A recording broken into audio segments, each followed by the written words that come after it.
ulti's going to pop off from Oracle. Hook back in from Andros. Going to be charging up that epicenter. No one's getting out of here. That's 3 going down.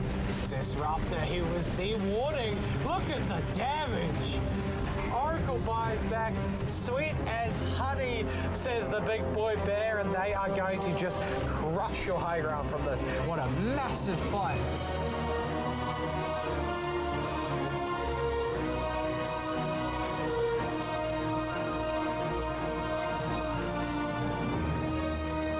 And we are back. Week 2 here, the LPL Dota 2 Pro for 2022, presented by LG. Week 1, pretty nice. We got a top 4 that looks pretty strong, but hey, it might not stay the same coming into week 2 because we've got 4 more days of great Dota in a brand new patch to come. And bringing action will be me, GTH, and rejoined by Poglet just in time for the new patch 2. How's it going, man?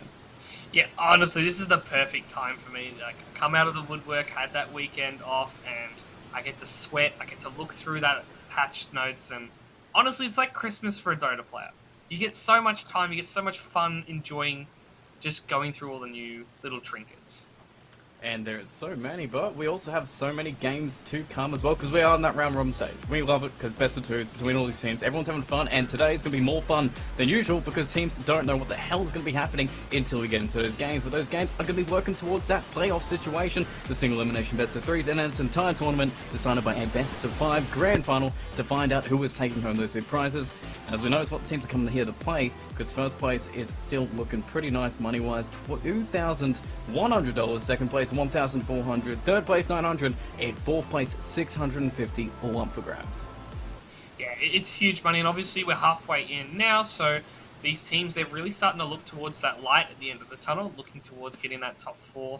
But the surprising thing is we still haven't seen all 8 teams. Nope. We get a debut today, and they're going to be debuting into a pretty, well, I would say a nice spread of points between all our teams. It's looking pretty cool. We have, at least Team M11 is feeling pretty strong this season. They did surprisingly drop a couple games over the weekend. Were you expecting that? Honestly, they've got to drop games somewhere, and when I was watching those games from the sideline, it did look like they were experimenting and maybe gearing up towards the new patch, seeing what works, trying new things, figuring out just different play styles and different places to be around the map. And I can't blame them. Like, they are coming in as favorites. They have to learn and train, and new things need to come out. Otherwise, they become predictable. Well, let's see what the teams are saying into week 2 here. It's pretty interesting because M11 is still there, but then we look at the next 3. Gargoyle Esports, Apes Esports, and UDV, who we haven't seen too much of, but still seem pretty impressive for the games we got.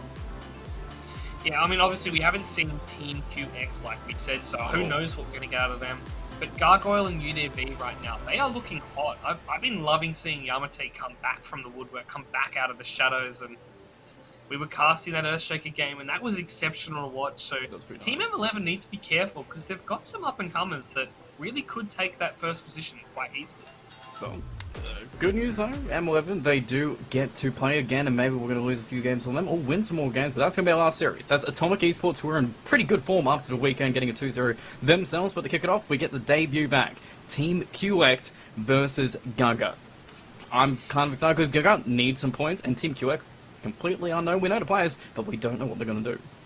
Yeah, it's hard to gauge, obviously, when you have a team that you haven't seen inside of this tournament. You can grab all the stats you want from other qualifiers, from other tournaments they've played, but it comes down to the fact that sometimes you just need to see them firsthand, and for Gagak, like you said, they desperately need a win on the board. This is coming to the point where if they lose a couple more games, their playoff chances just end early. Oh yeah, and seeing the competition so far, how do you think their chances are going into it? Do you think that this squad should be able to break in and get a few points here? It seems like you need to be pretty cohesive to break some points here. Yeah, I think the big thing for them is they went up against what probably will end up being seed number 1 and seed number 2 straight off the bat. They went M11, they went Gargoyle, so it hasn't been fun for them in that sense. But they definitely will pick up games, just purely off you keep grinding away at a whetstone, eventually it's going to work. Oh yeah, eventually everything works, and hey, you go. They've been feeling like they need something to work, but maybe this is the new patch that makes everything perfect going in. Yaps, Clarity, Cougar, Jaded filling in for that position 4 role, I believe, and Bob Zaro overall going to be in the off lane, so a bit of a different squad going into a bit of a different patch. Yeah, and this is a team that needed a patch so desperately. a lot of their core heroes didn't feel comfortable on what I'd consider the high meta picks, and now that they've changed a bit, now that there's a few more things to pick up, this could really benefit them because they could come in with some new spice and really put Team QX on the back foot. And yep, Team QX debut coming out. As we do know for SCA, some names actually for the competition that we've been seeing as well. Anemone is back, same with Garn 750, but joining them this time will be Reincarnation and Vivian. Hopefully these guys will have a bit of more success, but these guys are always fun to watch. Yeah, this will be really interesting because, like you said, familiar faces paired up with some new up-and-comers, and that's like the favourite recipe I have for Dota teams, because you get high skill, high MMR plays, but you also get that veteran backing to actually rein them in and make sure they don't make too many questionable throws, we call it. Well, if you want to actually get some consistency, or maybe even some throws as well, offlane seems to be where it's at, because these guys need to make plays every single time. They need to be the one looking at it, and both Anemone and Bobzaro seem to be the team playmakers. Teams that really need that situation to go perfectly, and that offlane role seems to be the most interesting really coming to the patch. Yeah, honestly, going through the patch notes as a POS 4 player, I was loving it because there's so many new offlanes you can pair up with. And for these two players, like you said, it's going to be so important. We said Gagaka needs some spice. Team QX, we haven't seen much from them, so they can come on with some new plays, and it's going to stem so heavily from that offlane pool, and we'll have to see how they play. Oh yeah. So yeah, Anemone, Bobzaro, two offlaners, two very important things. And actually seeing from your gut, how important is Bobzaro to, the team's success? How does he need to play perfectly for them to get these games? It's hard to say perfectly. It is Dota. Like, people say, oh yeah, 10, 11, 12,000 MMR. Even they still make mistakes. So maybe not perfectly, but damn near close to it. Because we've seen his Pango plays, they've been really good, but outside of that, he hasn't had much success on a lot of his heroes. Well, the action's looking pretty good, but it is a brand new patch. What are you thinking about it? How do you think it's going down? I believe the jungle is where the party's at. Yeah, so the jungle, I thought it was going to be more. So, like, you read the patch notes, you see all these spells and all these new mechanics, and you think they're going to happen a lot. I've played through some demo lobbies, I've practiced it. As a farmer, it will feel exactly the same. But obviously Chen, Enchantress, Helm of the Dominator, and that therefore things like Beastmaster, Lycan, you could be seeing them in the Death Ball strats, and it could be something we really need to look out for. I've also seen some OP combos, some spicy things. Good stuff. Some things that maybe some teams are going to be picking up going in today before they are patched out after Valve realizes, oh god, this was such a bad decision going. Anything that jumps to your mind that just is nuts. So, Dark Troll Summoners, the ones that used to have the net, the instant net, they now summon 3 skeletons. When those skeletons die, they give damage to nearby allied units. On paper, it doesn't sound like much. I watched a Broodmother suicide 6 skeletons, and the spiders hit for 50. All 40 of them. That sounds like day one Tusk kind of things. Like this, Jesus. Okay. That's some good stuff on it. I kid you not, I've never seen a tower go down quicker. It disappeared in about a second and a half. You watched 2 auto attacks go through, 2 rounds of autos, and the whole tower gone. So that's something to look out for. I don't know if teams are ready for it. I've only seen 2 players do it so far. Both of them were Broodmother specialists. Okay. It's kind of nuts as well that every kind of creep has its own different, like, passive and ability now. Even the small little tiny creeps that you didn't think would do anything, they get break, they get disarmed, they just make farming just so difficult to go to jungle, and then just so powerful to use from that. I want to see how they are in a game before I say they're powerful. Because, like, on paper, you, like, break, disarm. There's a silence creep in there, the Harpy, I believe, has a silence. So good on paper.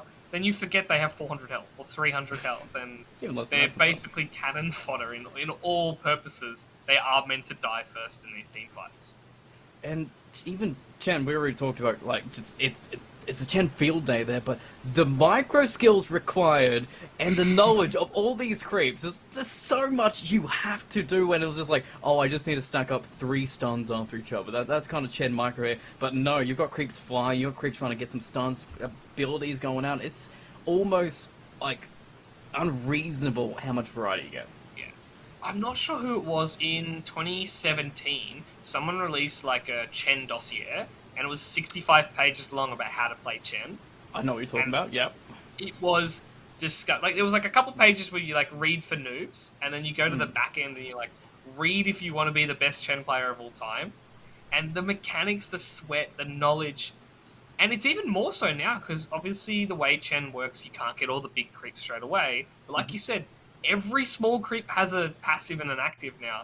So every small creep has its use, and I want to see someone get 2 Wild Wings straight off the bat and just double tornado a lane and just push the hell out of it.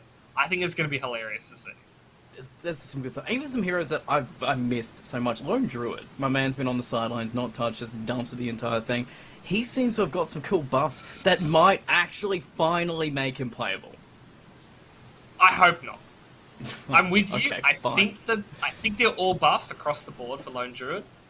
But Matumba Man ruined that hero for me. He played it so well to the point where everyone just copied him, and it became That's true. similar to what Broodmother was doing, and it kind of just ruined a lot of drafts. And Lone Druid, he might be back. I really hope no one picks him up. It might go back to Eternal Envy style of just rushing that Helmet Dominator too. Ooh, it could be. I don't know. Can you get away with Helm of the Dom Lone Druid now? We'll have to see. It is easier because there's more aura items in the patch. Like, we didn't talk about it, but drums, I can't remember what it's boot called, upgrades. the super drums with the boots. Tranquil Boots, yeah. I should know what it's called. It's literally my job to do so. Here we go. Boots of Bearing. That's something you could put on the normal Lone Druid Bear quite easily. And then obviously you have the actual summon unit still doing all of that damage, but even more so now. Yeah, like that is just so much versatility now. Even Vlad's got an upgrade, just casually there, so I can build him to something other than Helm the Overlord 2. It seems like the weirdest built item as well. You can put down a totem and it does things like, that's not what I buy Vlad's for. Yeah, I think the item, I think it's trash. I think Wraith Pact is objectively one of those items, great on paper, terrible in actual practical use, because it's got a 350 cast range, so keep in mind it's basically got a Monkey King level of auto attack range to actually place it, which is pretty average. And on top of that, it's only a 900 AoE, so it's less than Tombstone, it's easier to kill than Tombstone, you can't place it behind you in team fights. I think it's going to be a bait item. I think it's going to be the new Mage Slayer from last patch, where everyone tried it, everyone lost, and then no one touched it again. Yeah, and in fact, I'm surprised at what Icefolk has touched overall. Like, Orchid having a Claymore to build up now, I thought its build was kind of fine as well, but he's been going after all these items and just changing the way to go and kind of changing what hero can rush them, really. I mean, I like that, though. I like the change of, like, yes, if you're going to change an item, make sure it's playable with someone. Like, make sure someone can use this item. Like, Mage Slayer obviously upgrades. Witchblade obviously upgrades now. You talked about it. Vlad's upgrades. Drums upgrades. So, like, you have a lot more versatility in that way. I think the one misstep they've done, I think Orchid is going to be the best carry item in the game. And that sounds really weird, but I think everyone is going to pick it because it has damage, attack speed, mana regen, and a way to kill supports. They are the 4 things any carry needs. Actually, there's a fit. It's mobility, but it doesn't give It'll come. Yeah. 4 out of 5 is a pretty good item. Oh yeah, you'll take it every time. In fact, we do have a game on the way. We are just working on getting on the screen, so we can actually say the heroes that are picked first up for the new patch. It seems like we've got an Oracle back, which was not even touched before the patch, and maybe, I don't know exactly how it fits here, but Pet Up with a Darkseer for Team QX, and Gigant, they've started pre-patch. They've gone Mars and Mirana. Literally no changes, but Mirana even... I mean, looking at the patch notes as well, Mirana got a little bit funky there too. Yeah, I think Mirana's really good. The base damage increase is insane. It's got one of the best early game harass auto attacks, and it's now even stronger. The Mars change I want to pinpoint is you can't get out of the arena vertically anymore.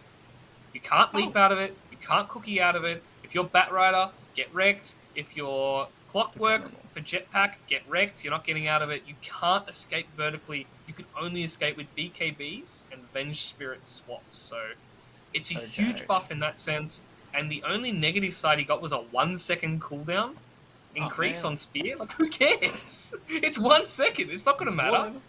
Well, I mean, what does even Oracle say to you, though? Do you think Oracle has been kind of buffed into it? So I know he got a new Ag Scepter, but you don't pick a position 5 Oracle to build an Ag Scepter. Yeah, I was discussing this with a couple of the other high MMR players, and we all said the same thing.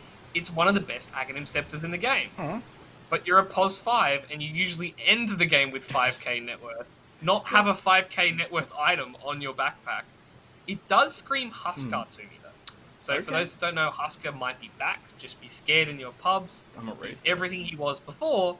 Now he has magic resistance back again. The only thing stopping him from being picked is now back. Alright, great. Thanks. I was even thinking before as well for the patch, Oracle mid, Thompson was playing it a couple times, needs a little bit of burst, and if you want that net worth coming in, maybe that's a little bit of a way to swap it here. That could work. The one problem I have with it, I've played it a lot as well, because I find it a lot of fun, is your hero doesn't do anything after 20 minutes, right? Like, you become a support. And your mid laner can't rotate, he's not very mobile, he has no defensive spells, if he gets gone on, he gets stunned, he's dead, he's super squishy.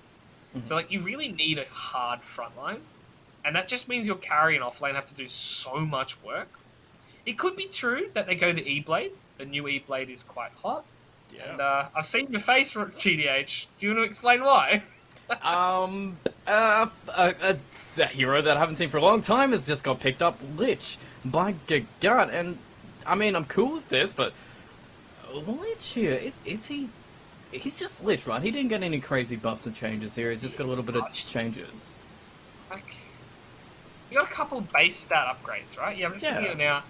A big attack speed slow increase on Frost Blast. And they've gone with a Pudge for Team QX. Yes, so this is spicy. This is a fun draft. I don't know if it's good, but it's going to be fun. Oh yeah, it's going to be fun. Ooh, and Flashy got changed again. It's now just straight up damage block. Yeah, I wanted to test this, because I don't know if it damage blocks Rot. Because for those that don't know, Rot is multiple damage instances spread over a couple... Like, obviously, in that 1 second, I think it procs 6 times. So, if it damage blocks that, that's a huge buff. If it doesn't, it's still good. Lose your strength gain. It's not as insane anymore. I think it maxes out at 2 rather than 3. But overall, I think Pudge is in a decent place. He might be playable in that off-lane position. They went with a Clockwork to double down with it, so I have to believe it's a Darkseer mid here. Oh, okay, that's interesting, because I was about to say it's just Darkseer off-lane and maybe Pudge mid. Potentially, but is there something that kind of makes it more viable that way? Is Pudge mid spicier than Darkseer mid? Oh, Lone Druid's back though. Oh, no. Yes. You jinxed us. Why couldn't you say something fun like Meepo's back? Good way. Well, maybe you can get a Lone Druid and Meepo. You can't just sub a one. Well, I mean, the problem is they nerfed Meepo again. Yeah. Just quietly. Like, they buffed his stats. Everyone's like, oh, that's so good. Then they nerfed the... Let's be real, it was a bug. Like, the fact that Treads activated twice on your clones was stupid. Like, you shouldn't get double stats for an item. Like, I don't understand why that was ever the thing. Yeah. So they nerfed it in that sense. But I think Darkseer mid's better because he's an early Orchid Rusher. Right now, Orchid's really good. Yep. And also, he's a lane dominator. Like, people don't register, like, if you don't have 2 heroes to deal with the Iron Shelled creep, you can't kill it in time. It's just going to push through your head. And obviously, in that mid matchup, it's a 1v1. You don't really have that help to actually kill the creep. Yeah, and even picking up that Oracle early makes a little bit more sense if you're putting this emphasis on the Darkseer. Like, okay, you've got no way to counteract Iron Shield at this point. And Frost Shield, like, that kind of feels a little bit weak now that you just look at the Oracle and you can just purge it off. That's true. I mean, no one really registers the fact that, yeah, you can purge things with Purifying Flames and obviously that burst. And I don't know if it's going to be super useful this game. Like, Frost Shield is a great spell. More often than not, you just magic damage burst whoever has it on them. So, like, it's not like the end of the world if you don't dispel it. And it does look like they're probably going to put it on the Lone Druid Bear. I feel like he's the most natural target for the Frost Shield to charge in, to do that slow. And I believe they changed it a tiny bit to make it tick faster. So it definitely will stop blinks quicker. I think that was the change they made. Yeah, I think that's about it, honestly. It's not the crazy. Not everyone got a crazy. In fact, Clockwork's, his only change from memory is that talent, a level 20, which leashes people inside the cogs. That's it. Yeah, I want to test that, because if you're a melee hero, does that mean you can't get out? I think so. Because I'm under the impression if you're leashed, you can auto-attack, yeah, sure, but you can't walk. So if you break cogs, does it break the leash, or do you have to physically get outside of the cogs? I didn't get to test everything. I only had like 90 minutes so many hours, of actual testing time, and I swear to God, I spent about 30 of it doing dumb things. Nice. The best things. I guess we find out in-game. The best way is to find out in-game how everything works, and also that, okay, but one thing I'm disappointed about this patch is goddamn Tinker was not completely destroyed and dumpstered, and he got a better shard than he had before now that keeps him even safer and more elusive. I mean, you may have a bit of a different opinion on that? Was he dumpstered? The shard's better. Cool. I think the nerfs to all these spells are pretty good. I think the one nerf you need to look out for is the Keen Convergence has switched talents, so it was the 15, it's now the 20, and it doesn't get any better, so... The late game Tinker, the abuse was you could TP around every 1.5 seconds. Now it's going to take longer to get to that point, and also it's just going to be naturally slower in general because they did just nerf it down a bit. It will be curious because I'm seeing who's picking what, and it does look like an offlane Darkseer. It's like a carry Pudge. Yeah, I was going to say carry Pudge. Because I know 52-0 who plays... I'm used to playing 5 here, but he is playing carry for Team QX, and Gun, who I'm used to playing 4 or 1, is playing mid for Team QX, but it is up to a final pick of a Void Spirit from Gagat. So they've got a nice little rounded out draft here with a Lone Druid on top of it, and overall, I mean, we'll see the heroes on the screen in a bit, but what are you feeling here? It's a new patch, new teams, new drafts, but who has game 1 in your opinion here? So, here's the fun part. We are the second tournament to actually run games in this patch. The first one didn't have any new heroes. They had 9 original, like, meta heroes. We've got 8 new heroes. That's right. I want to say Team QX's draft is funny, so I'm going to go with that. Like, they've that's picked all the whack changes. They've picked all the fun stuff. So, like, I have to go with them, even if it is going with the Tinker. I mean, I get to go with Lone Druid then, if I'm taking the other side. I like that. It's good. You don't have to. Well, I'm doing it. I'm still doing it. You can choose your sanity. You can choose actually good heroes. No, I'm choosing fun, enjoyable carry heroes that are always great to watch in game. That's true. I mean, either way, we're gonna have a fun time, right? Like these are like you're seeing the lineups properly for the first time. I hope we explain them well.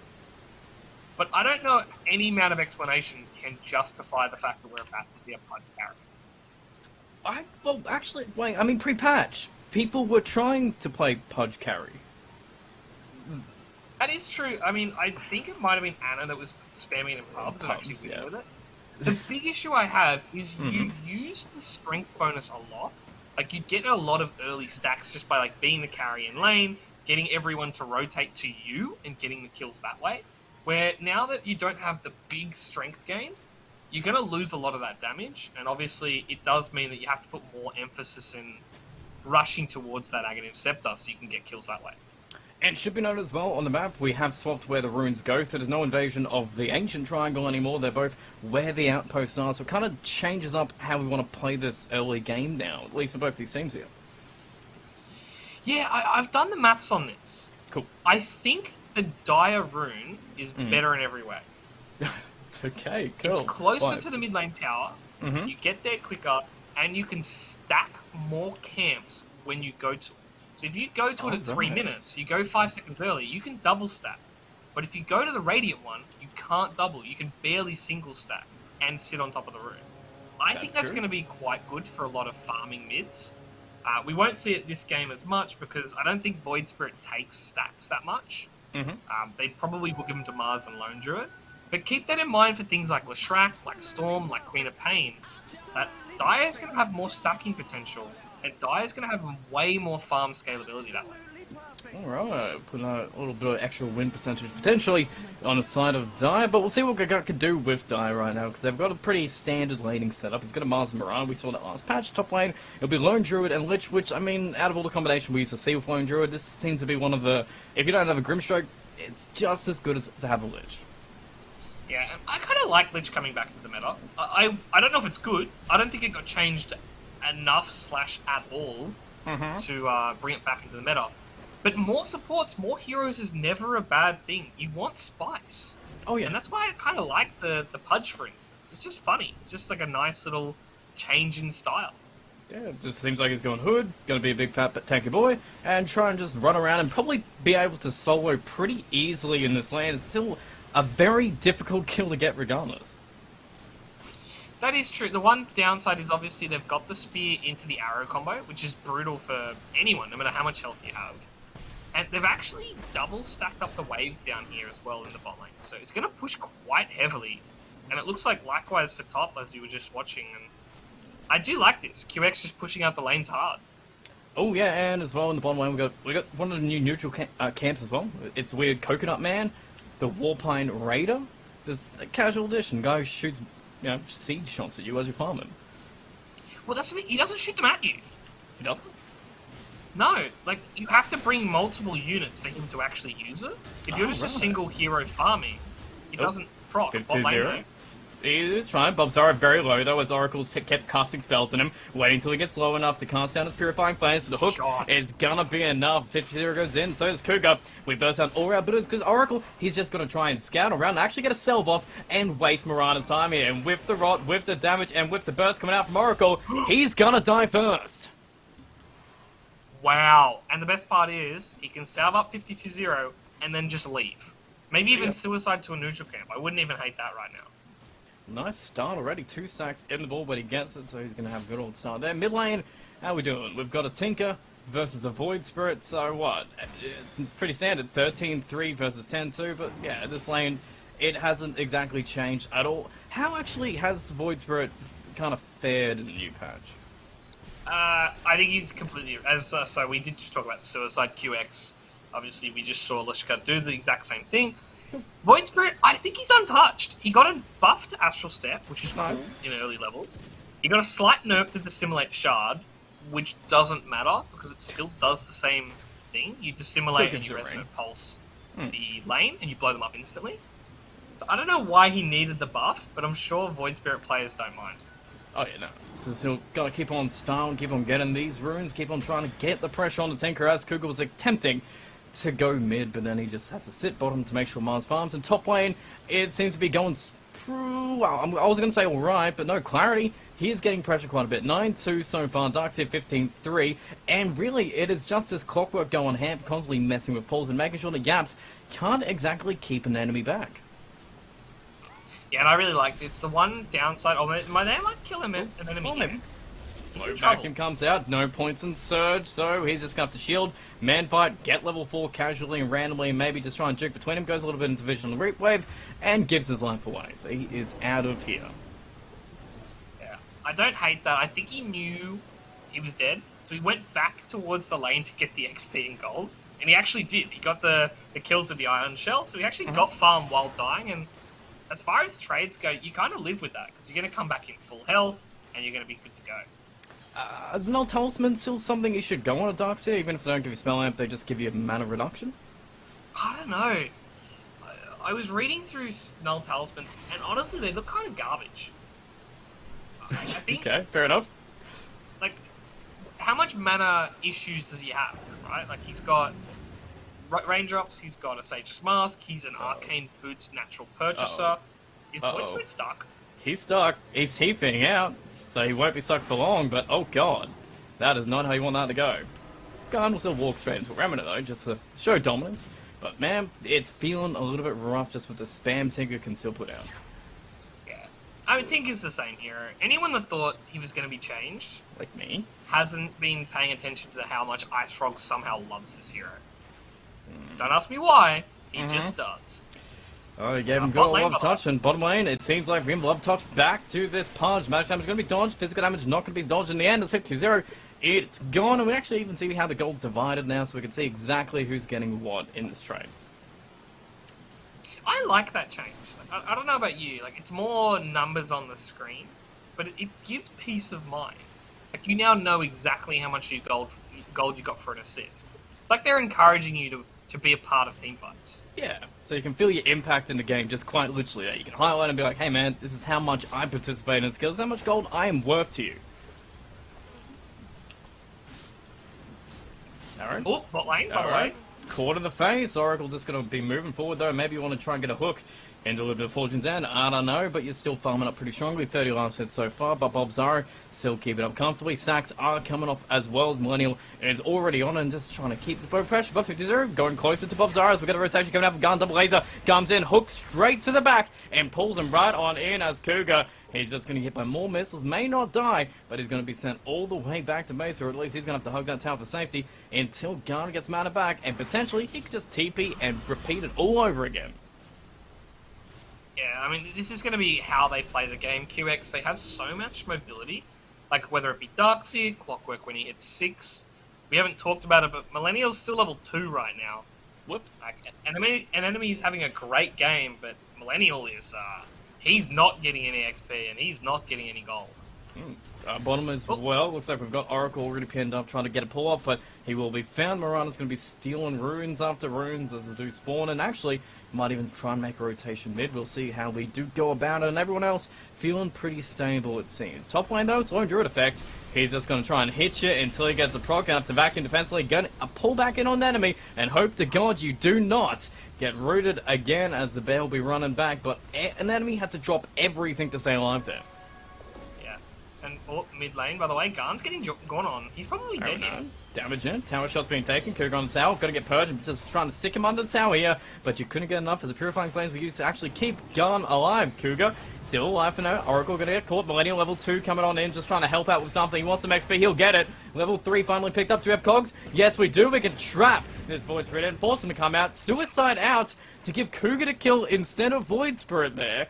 As Millennial survives, gets some XP, but Void Spirit is just reaping the benefits here as he can still stand and fight if he wants. But Gun, he's going to be back in 2 seconds. He's going to be trying to get the surprise TP out, but I doubt they are able to kill Void here. Yeah, especially without the Blink Dagger. Gun right now, he's quite a while away. He might be winning this lane, only by a hair.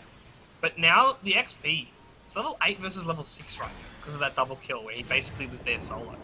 Gun, almost scored.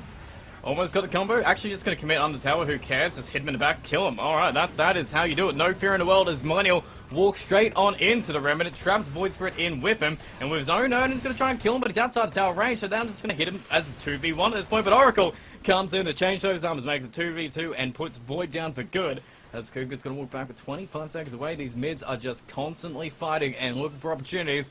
But it still seems like Void Spirit's getting the benefit of it. Yeah, I mean, anytime you're trading like this, Tinker getting a slow blink is always going to be better than anything you're not getting items-wise.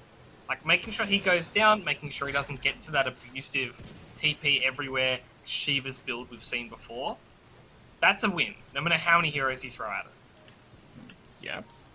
And is wandering around, trying to see things. Got sentries placed everywhere, defending these ancients so Tinker can take it. Even got those new ancient creeps in it, those ice ogres that can, like, cool down abilities, but for now, an enemy is getting gone upon, will be pulled into the arrow, and we hope he gets rid of it. He does, so he's dead. Now he comes out, wall and a 3-0, but Millennial will just push him back on in, and out of the wall, and an enemy will just be given up again. Well, giving up food by himself, getting some XP out of it, but it is now costing him. Yeah, I think this is fine, though. Like, you're trading your life, but you force out a 4-man, like a big 3.5, 4-man rotation, like, because obviously they were going to commit TP on Void Spirit, so he's gone now. And it does give Millennial some time. I was going to say time to farm, but probably time to feed.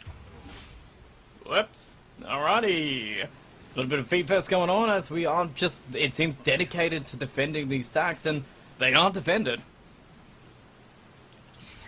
And something I want to point out about the new Ancients, they actually have low magic resist. So they're surprisingly easy to kill. They're only at 29% comparative to the normal, which a lot of the times is like up to that 50 range. Yeah, straight up 50 for the Dragons, so it's a hard kill, and Oracle's giving up so much damage to get these stacks off. But Tinker, I think, really just needs to rush there, because if I'm Gigant right now, I just want to invade it. Can they take it, though? Like, you need Mars to come over, and Mars seems pretty content just AFK farming in this bot lane. Like, with the new creeps, if you commit Clarity, you're committing 2 heroes, so they start to use those actual neutral proc items, abilities rather. So you need to be very careful on Gagak not to overcommit and show your hand and actually get ganked and killed on the Ancients. Well, Zero is getting benefit of everything, though. He is top net worth, farming like a king. Has an Eternal Shroud already picked up, level 9 on his punch, rushing straight into an Ag. So he's going to be super fat and super strong whenever they decide to get those vacuum walls going. Yeah, I mean, not that just a vacuum wall, but the Ion Shell plus the Surge on a Pudge. That's scary. Like, the Rot is a huge AoE once he gets the Aghanim Scepter. And I think they're going to have Aghanims plus Lotus at the same time. Millennial's level 6, though, going to get speared to his own cogs, down to half HP before he gets a hook shot, and with the arena going down, Bob Zara just wants to commit a kill. An enemy stuck on the outside, 50-0 going to be pulling back in Marana on the outside too, as we've already lost 2 heroes behind our tier 1 towers of missiles. Gonna make it a third, just track him, get the vision onto it, and make sure you get it 50-0. 5 seconds for a hook, just head it straight, I'm sure you'll get it, as an enemy gives you the vision, takes a kill, and we just get 3 kills for the one you traded for space that your tier 1 towers aren't even getting touched yet. Yeah, that's a huge play. I love that. We'll have to see as someone DCs, unfortunately. But yeah, we'll have to see. What I'm curious by is how Gagaku are going to use this momentum they've got. Like they threw a couple kills there, but still they're ahead. Still they're farming well on the Lone Druid, and also, like we said, they're having a really good game on the Void Spirit. Yep, just clean. It's just a Void Spirit game, really. He's just seen the opportunity, he's got level 6, dived Tinker twice, and slowed down Garn's game quite a bit, but they have timings. They have heroes that can make space for a Tinker that's a little bit behind, like that Pudge is still getting the benefits of just wandering around, saying hey, and just being there at the team fights. He's already got some gold, and he can accelerate from that. It's still pretty scary for Gagaku. Yeah, I mean, for Gagaku, this is probably the best percent in the Anima. They're slightly ahead. Yes, like we're worried about maybe they're going to have a couple fighting team issues. Overall, it should be pretty comfortable for them to very easily keep up this momentum and to force some kills onto Garn. Force that Tinker to start building defensive items. And how is Lone Druid's game going so far? Because I'm usually time a Lone Druid by the tower he takes, and the defensive tower's quite a bit to 10 minutes. He's got his mask, and he's not exactly able to pressure it as easily as he wants to. Is it still on track to be a good Lone Druid game, especially since he is still dealing with that Tinker, who's just going to keep on raining rockets at him eventually? It's hard to gauge because the Radiance build's over. We don't see Lone Druid build Radiance, so it's all that auto-attack damage, like you said. And they have a Tinker. They have a way of making him have that 100% miss chance. They also have a Pudge who is notoriously quite hard to deal with. I'm worried that this Lone Druid is needing to be a full item ahead to keep up. But unfortunately, it does mean, like, with the amount of farm he has, he's going to have to run into that jungle. He's going to have to avoid team fights for quite some time. And that doesn't seem very comfortable when 50-0 is as big as he is already, and an enemy. He's going Lotus Orb. He's not rushing the Ags there, but he's just looking like he's setting up for some pretty big team fights. Yeah, and I'm kind of disappointed. Like, Lotus Orb's a great item, but it's defensive. Where's the Ags? Where's the spice? You've got 3 melee heroes that love to be in the front line, in yourself, in the Clockwork, and in the Pudge. That Ags Ion Shell double charge plus extra health would have been insanely fun for them to play with. He might go back for it, but he is going for that defensive item, making sure his Void Pudge has a fun time. And this Clockwork does seem a little bit weird, though. He's level 6, but his build's Blade Mail straight away. It feels like he is getting pressured. Like, his game isn't as clear-cut. Like, he's not able to get a Spirit Vessel into a usual rotation. There's no 4-stars coming in. He is just trying to get what he can to work. It just seems like a very hard game for a Clockwork to work in. And this is like the benefit of having Clockwork, though. He doesn't need items. Like, he doesn't need to have farm. He doesn't need to have a lot. And, I mean, we'll have to see if he comes back. But right now, all Clockwork needs to do is get the cogs down and get that hook shot onto 2, maybe 3 targets. And that's the fight for him. Especially if one of those targets is Void Spirit. I mean, what does Void Spirit even build these days? Is it Sanjin Kaya? Do we go back for Augurs for fuels? I think it's Sanj Kaya E-Blade, to be honest. I think that's the big tournament. Like, that's going to be the most fun play style, and it's going to be a lot of damage. New E-Blade has the Kaya attached to it, so you can split the items, keep the Sanj for later, and then make that E-Blade. Sweet. Easy builds, easy ways to go. Even Bob Zara, I believe, has his Blink Dagger done at this point, so we're just looking for kills, as I believe Garn was at least caught a few seconds ago. So they are still making these plays around the map. Even Cougar as well, he's got his urn done, so the rotations are pretty nice from Gagata to keep the pressure on this map, which is what Gagata are doing, and is why they have a 2k gold lead to them. Yeah, I mean, 2k, it's better than nothing. 1K It's now. a slight edge, but what I love about Gagak right now, they're not panicking. Like, we've seen sometimes they try to do too much. They try and push too many towers at once. It feels like they're playing as a full 5-man squad. They're taking the fights they want to, and then they're backing off and getting their items. And we talked about how important it is for Lone Druid. He's got his Deso in, 600 gold? And with the new Deso, getting it early is very crucial, because it starts to stack as you get those kills. Oh yeah, you get free damage points out of it, so it just seems like that they're snowballing item which could go. If they keep this late going, 8-15 can turn into a pretty easy snowball lineup, especially with these Mars arenas that they seem to be just working around Bob Zara's timings. Yeah, it will be curious what they go with. Like you said, Bob Zara has the blink, going Yules. I kind of want to see him flex out and go the Ag Shard this game. There's a lot of melee heroes on the side of QX, and I feel like he could get a lot of double spears going. Cool. Well, we'll see what we can do. They've got a 4-man smoke going, they've got arena up, hopefully they have the mana also to use all the abilities, and hey, a target, a difficult target, who will TP out in front of tower, and now 50 is going to regret that, as he gets pinned to the tree, which will mark his grave, as the arrow connects. He's down half HP. I lied, though, as Millennial comes on in with full burst damage, finally comes out. Okay, just remember, it isn't enough to keep him alive. Now Millennial, he's going to make it a double kill instead. One to save, and all he's going to do is lose to the power Gagut there, and it took a while, but yeah, they can take you down. Yeah, and they got quite lucky there. They actually saw the edge of 52-0 from the ward on this high ground next to the Marana. And it meant that they knew exactly where he was walking off to. So it wasn't a complete guess. The TP was just unlucky where he put it, but that was always going to be a free pickup for Gagak. And now, Deso's up. They might even look for a fight here with the Lone Druid getting involved. Oh god. Towers ready. Tier 1s are actually all taken at this point by Gagak. Lone Druid has Deso, Void Spirit has Boots of Travel, so he's just going to be running around the map getting kills. So yeah, we are go time for Gagak, and QX, they kind of need to respond to this, and it seems like it's very much on Garn just to be that ability to keep these waves pushed out and keep these, heroes away from outside of the map. Yeah, that is true. We'll have to see what they do, because Cougar right now, he's going to get chased down. Millennial, he has the hook, keep in mind. He does. With And the it does. And Cougar's going to be found, and hook shot's going to land, and missile's going to come in too, and pull back in, and that is a clean old, I say kill, yeah, but missile not enough damage yet. Moonlight, okay. Rockets should finally do it, as the Dark, no kills! What am I saying? He survives the entire time as he was just baiting, and lives, and uses so much time that QX get nothing out of. Yeah, I reckon he could have Chad moded that. I reckon he could have got away with waiting for the dust to run out as he got hit by the rocket, and hope it doesn't proc, but it doesn't matter now. Keep yourself alive, Cougar. Play it safe, and I want to see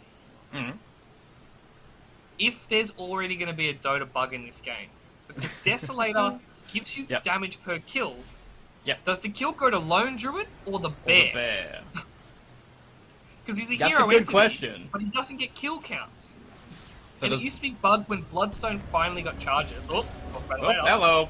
An enemy caught, arrow can up, nice, easy, clean combination gun. TP's into the arena, so it'll be Yule set up, Clary's gonna find him, whip the Frostbolt, Chain Frost, every single thing Frost you've got being thrown at them, maybe get the kill. Gun gonna be saved by the False Promise, 50-0 just getting burst around, but Resonant Pulse and just the Bear beating at him, as Millennial now will be another one destroyed by this army of Gagak running on down, and we got 4 damage, and they go straight to the Bear. Yep, so it works. Plus 2 damage to the Bear, so cool. No issues there. And this is what we talked about, right? Like, Gagak needed a new patch. They needed something, and Clarity, I don't know if I like him for it, but he plays Lone Druid. He does! And he's good at it too. Micro comes in, damage comes out, Bobzaro sets up with it. You don't even get the Bear out of it. It survives the entire time, and you can keep on pushing if you need to. This is some great gameplay from Gagak. Yeah, and they're going to back off. They're going to play it safe. Keep in mind, despite killing Tinker there, they still have the Pudge coming up. They still have the Clockwork Hook, and they're going to settle with a 6k net worth lead. And look at the items pouring in. They've already got the Yules up on Void Spirit. Mars, he's got the Yules as well, and like we talked about, Lone Druid's sitting on 2.5k. So I think maybe an AC, maybe a Basher coming out very soon. That seems pretty cool. But we do also have on the flip side, Pudge Ags is officially done now. So 520 is looking for kills. The mid lane, okay, it's going to show everyone that everyone's there, but it is showing some force, some domination, as really it is QX on the run, looking for kills, just trying to find something to add to their gold, add to their kill count. If it's a bear with so much gold, why not? As the bear can't roll because he's silenced by the Mask of Madness, the hookshot's going to come and keep them pinned up too. And as this Rod is doing so much work, Clarity's bear is gone, but will be resummoned. So round 2 comes in, arrow hits her as well, but it's a vacuum wall into everyone. An enemy doing so much work to keep 520 alive. The bear still going forward. It's going to be constantly lasered down. Clarity is in the middle of the river and actually fearing out the Tinker. The hook just misses as the bear is just going to sense on back, and you got the bear, I think, at the end of it. But the main point being, nobody dies on QX. That's insane how much damage was dealt in that fight for 0 kills. Like, we didn't even see the big ultis committed. Like, the false promise was kept. They didn't need it to keep someone alive, and they didn't even use all of the Void Spirit spells here. He's still sitting full mana on the background. 520 still waiting for someone to come forward, but this ward is doing so much work in the river. Giga know exactly what 520 is trying to do. And you know what I'm a bit disappointed by? Yeah. A 15-minute ag shards. Yeah. We only saw one purchased, and it was an enemy. He picked it up just then. And he's got the super punch right now. Hell yeah. I kind of want to see Cougar build his. I have no idea if it's good, but I kind of want to see him do it. Well, the one combo that I saw from it was supposedly you pick up this blink, you get the shard so you can leap in twice and try and nuke people down twice with it. That sounds kind of fun. I think it'd be good because if you now use the leap, it's 150 damage, and the Starstorm, you actually kill the wave. Hey, you could farm. Finally. Because like, that's been the one problem with Mirana. You jump in, you Q, and then you have to hit every creep 6 times, where this could speed it up dramatically. And like, you can see there, as long as they're on half health, Cougar looks good. The leap could put them to that extra health, and you could start farming the side lanes even faster. Keep that goal lead going. It's now up to 9 for a 9:22. 20 minutes in as 50 going to be Surge running up top, looking for somebody to die to this Pudge, but everybody on Gagard, they're all in this mid lane, all farming around safely between them, and I guess it seems like they're setting up for a smoke for them, or they just wait out an MKB on this lone druid to make sure he hits even harder. Yeah, MKB. That's surprising, considering they don't have evasion, they have blind. Yes. It'd be interesting to see what he goes after that, is all I'm going to say about this play. Okay. I didn't see MKB getting touched up much this patch, and I felt like there was going to be a few other items that were going to get preference. Alright, well, just going to sit down, let go and farm a little more. His ag scepter is 300 gold away for him, and then he's going to start lasering people from across the map. And Moonlight Shadow smoke situation, maybe from Gigant to find an opening, while QX are on their side of the map, looking down, just trying to defend Roche here, but seems like really it's Gigant going to be bringing it, and if they get the initiation, usually these team fights go terribly. That is true, and they got the Moonlight Shadow. I don't know if they're going to be able to use it for anything. I said that Bob Zara's just in. Bob Zara just jumps in, finds 220, just going to move in. The step goes through it, but Millennial doesn't actually get the hookshot back, but it is the wall, the vacuum damage in the middle of this arena that is destroying Gigant right now. Frost Shield, the Chain Frost, every single thing Glitch has got has blown away 3 heroes so far as they found Murata, set him up with the Coracle, set him up with Yields, and got a 4th kill on top, and they're just looking to probably just Roche off. That is another great fight from Gigant, just always using their items so well, and the aggression from Bob Zara just to blink in. He didn't care who would find it. Whoever's there, he arenas, he spears, and he's done his job. Yeah, I mean, I think even more so, he finds one. He finds the carry. We got to remember, like, we got to remind ourselves the Pudge is the carry right now. And Void Spirit jumps on the backline. He's the annoying one. He's the one that stops the supports from getting damage off. The issue I had there is Tinker only did 200 damage, and it felt like 1 or 2 lasers there would have probably turned the fight around and maybe got 3, maybe even 4 kills there. Even False Promise wasn't even used that fight. Like, Oracle was just controlled so well that he couldn't get close to either the Pudge or Darkseer or even Millennial after he went in. Yeah, and this is the age-old problem of Oracle. You just die. Like, your spells may be the best in the game. Like, I think False Promise is honestly a top 5 spell in Dota. But your hero's got 200 health at 10 minutes, 300 health at 20 minutes. He just gets one shot. We need some Aeon discs or at least something to keep him alive, but it's not going to be here anytime soon. So we've got the Aegis on the lone druid, which means this bear is going to be playing aggressive. And we're just looking for anybody who shows up to defend this mid wave, because they're just going to die too. It was really clarity. At this point, he feels like nobody can kill him. Yeah, I mean, he's got Aegis, and a big change to lone druid that we didn't talk about. True form now no longer goes on cooldown if you stuff it up. Like, you know how a lot of times you're getting gone on, you just press it, you hope for the best, and you just die. And the Aegis comes back and you don't have it. That's no longer the case. Oh, background. Oh, okay, Spirit Millennial, gonna find him. Nice little easy kill with the arrow back. Easy combination, been doing it all game, and gets him another kill. As high ground looks like we're just gonna go for it. Why not? What are you gonna get stopped by? There's gonna be lasers from Gown, but he's not here yet. Needs to get close enough, but with the MKB, it kind of counteracts that a little bit, or just gets them back with missiles, lasers, come back. No, doesn't even hit the bears. We just put the Fate's Edict onto it, so it can't hit, but also can't get hit by magic. And they have a ridiculously good base defense. It will be curious to see if Gagak try to push their luck, though. They're 13k ahead, but the high ground's a different beast right now, especially with the way the reinforced towers work. It means there's a huge damage reduction from heroes. But I believe the Lone Druid Bear counts as non-hero entity, correct? So like it will actually do more damage to tower this patch. Okay. Well, yeah, well, I guess we'll find out live what the bear is really. I think it wasn't. I remember it being pseudo something, but yeah, I guess it is just something that casually gets benefited by Lone Druid that probably no one expected.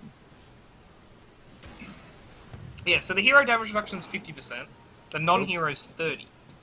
So just numbers alone, he just does 20% more damage. Sweet.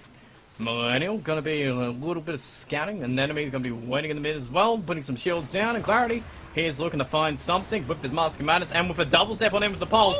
Both of them just blown away. The supports are dead. So quick they cannot even react to this burst power. Yeah, that's just sickening, and they're up to plus 18 on the Desolator. Just keep in mind, it means nothing, because I think 20 damage is nothing. Bobzaro comes in, keeps you to the back. The arena's a little bit awkward, but can save you this tower if you want instead. Vacuum Ball comes out, Clarity very low, but does have the Aegis. The bear, I believe, is dead, but ready to be resown once he does get up. As long as he can get up as a hook, we'll pull him back on into the team. 50 waited, and the blast comes out, and at least his ultimate won't be on cooldown, as his death cooldown is 76 seconds away. Yeah, and he tried it twice. Fool me once, I'll true form again, and they actually did just fool him twice. I think you live with that. You got a tier 3, you forced out a buyback, and now you might even just get a dieback.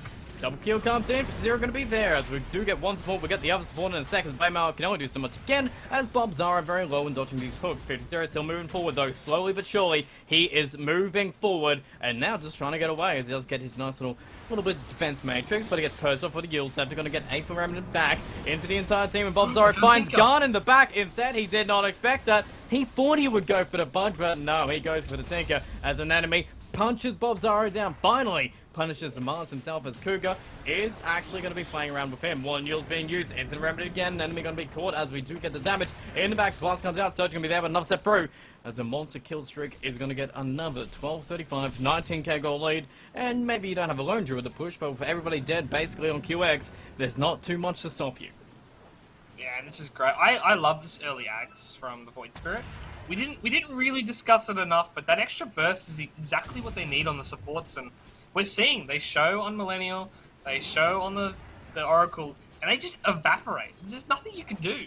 Oracle hasn't got 100 gold in the last 7 minutes. He's been at 2.5k net worth for 7 minutes. Whoop. Oh, hook shot in the Remnant. Everybody gets out. Okay. Well, at least they keep Gagan out of their base. They've kept their racks up, which is kind of good here, but how are you feeling about them? DOTA says 99% Gagan, 1% QX. I think the 1% is they don't know if Lone Druid's still a hero right now. Okay. Like, keep in mind, this is early patch, and it obviously goes off games played, etc., etc., the mechanics behind it. But 99%, that's it. That sounds right. 28 minutes in, 20k net worth in, and as far as momentum goes, you have all of it on Gagak. And Team QX, their play back into the game is hope an enemy gets a refresher and double ultis. That's it. Like, that's their only play into this game. Just a massive wombo combo to win the team fight. Hey, some wombo combos can win you games as long as we go too far into it, and we are playing a little bit defensive now, but do we get a smoke situation from QX? Can we play aggressive at this point? Garn does have his Ags, almost going to get his big heavy, and yeah, 4-man smoke coming in. Garn's going to be around the area when they need him. More defense matrix coming in as long as they can catch something. Maybe better than Yaps, or just get Yaps. I don't know, something needs to come. A little bit of gold for 50 finds Bobzaro. Their initiation going to be 4 stars away into the arrows. Millennial is going to keep them back. Cogs will break them back, break the blinks, but it's Clarity moving on in and already killing the Oracle. Bobzaro does get his ult off, finds the Tinker in the trees, kills him before he can do a thing, and no buyback on Garn. Means that 50 is dead with no buyback himself, 3 dead, no way in. An enemy does, but even Millennial will not be able to get back to safety as he's just destroyed. The ultra kill is massive as Clarity is even bigger and ready to charge down the final lane with a tier 2. And he's been at max charges before that fight, so there's definitely no bug there. It actually does cap at 25, and right now, he's almost got the Aghanim Scepter, and once he has that Axe, this bear is going to run amok, and you're not even going to have to worry about dying on Clarity. It's going to be very hard for QX to play. I even think it might be in the GG territory here. Like, you tried your best, you threw your best punch, and Gagak was just ready for it. This is a great new style of play for them. Oh yeah, this is some very clean Dota. Everyone's played their role, everyone's dominated, and they've just controlled the tempo so much. Cougar has been rotating the hell map. Yaps has been playing wherever he needs to play, always being there with defensive frost shields, even the Sinister Gaze on top. There's been some great quality performance, and QX, their draft was interesting, but maybe this is just go back to the boards, guys, get a different strategy going on in, because this strategy didn't exactly work. 50 jumps in, gets the spear, arrow to the face. As we get a Chain Frost, a little bit of damage. BKB keeps on life long enough by that Chain Frost, bouncing back and forth, and Garn very low, getting hit by the spear, going to be laid back Coop, going to get some shields, and some own charges onto him, and just blinking forward aggressively. Defense Mage does a lot of work, but they're still already dead. 7 seconds away, laser missiles coming in from Garn to just keep everyone out, but Yule Scepter, Bears coming out, more regen coming in with the Axe Scepter already picked up as well. Lone Druid can push one lane, the Bear can even stay in the other, and they can just keep this pressure on wherever. I was about to say, I really do want to see 128 damage auto-attacking Lone Druid push a lane. To me, that just sounds hilarious.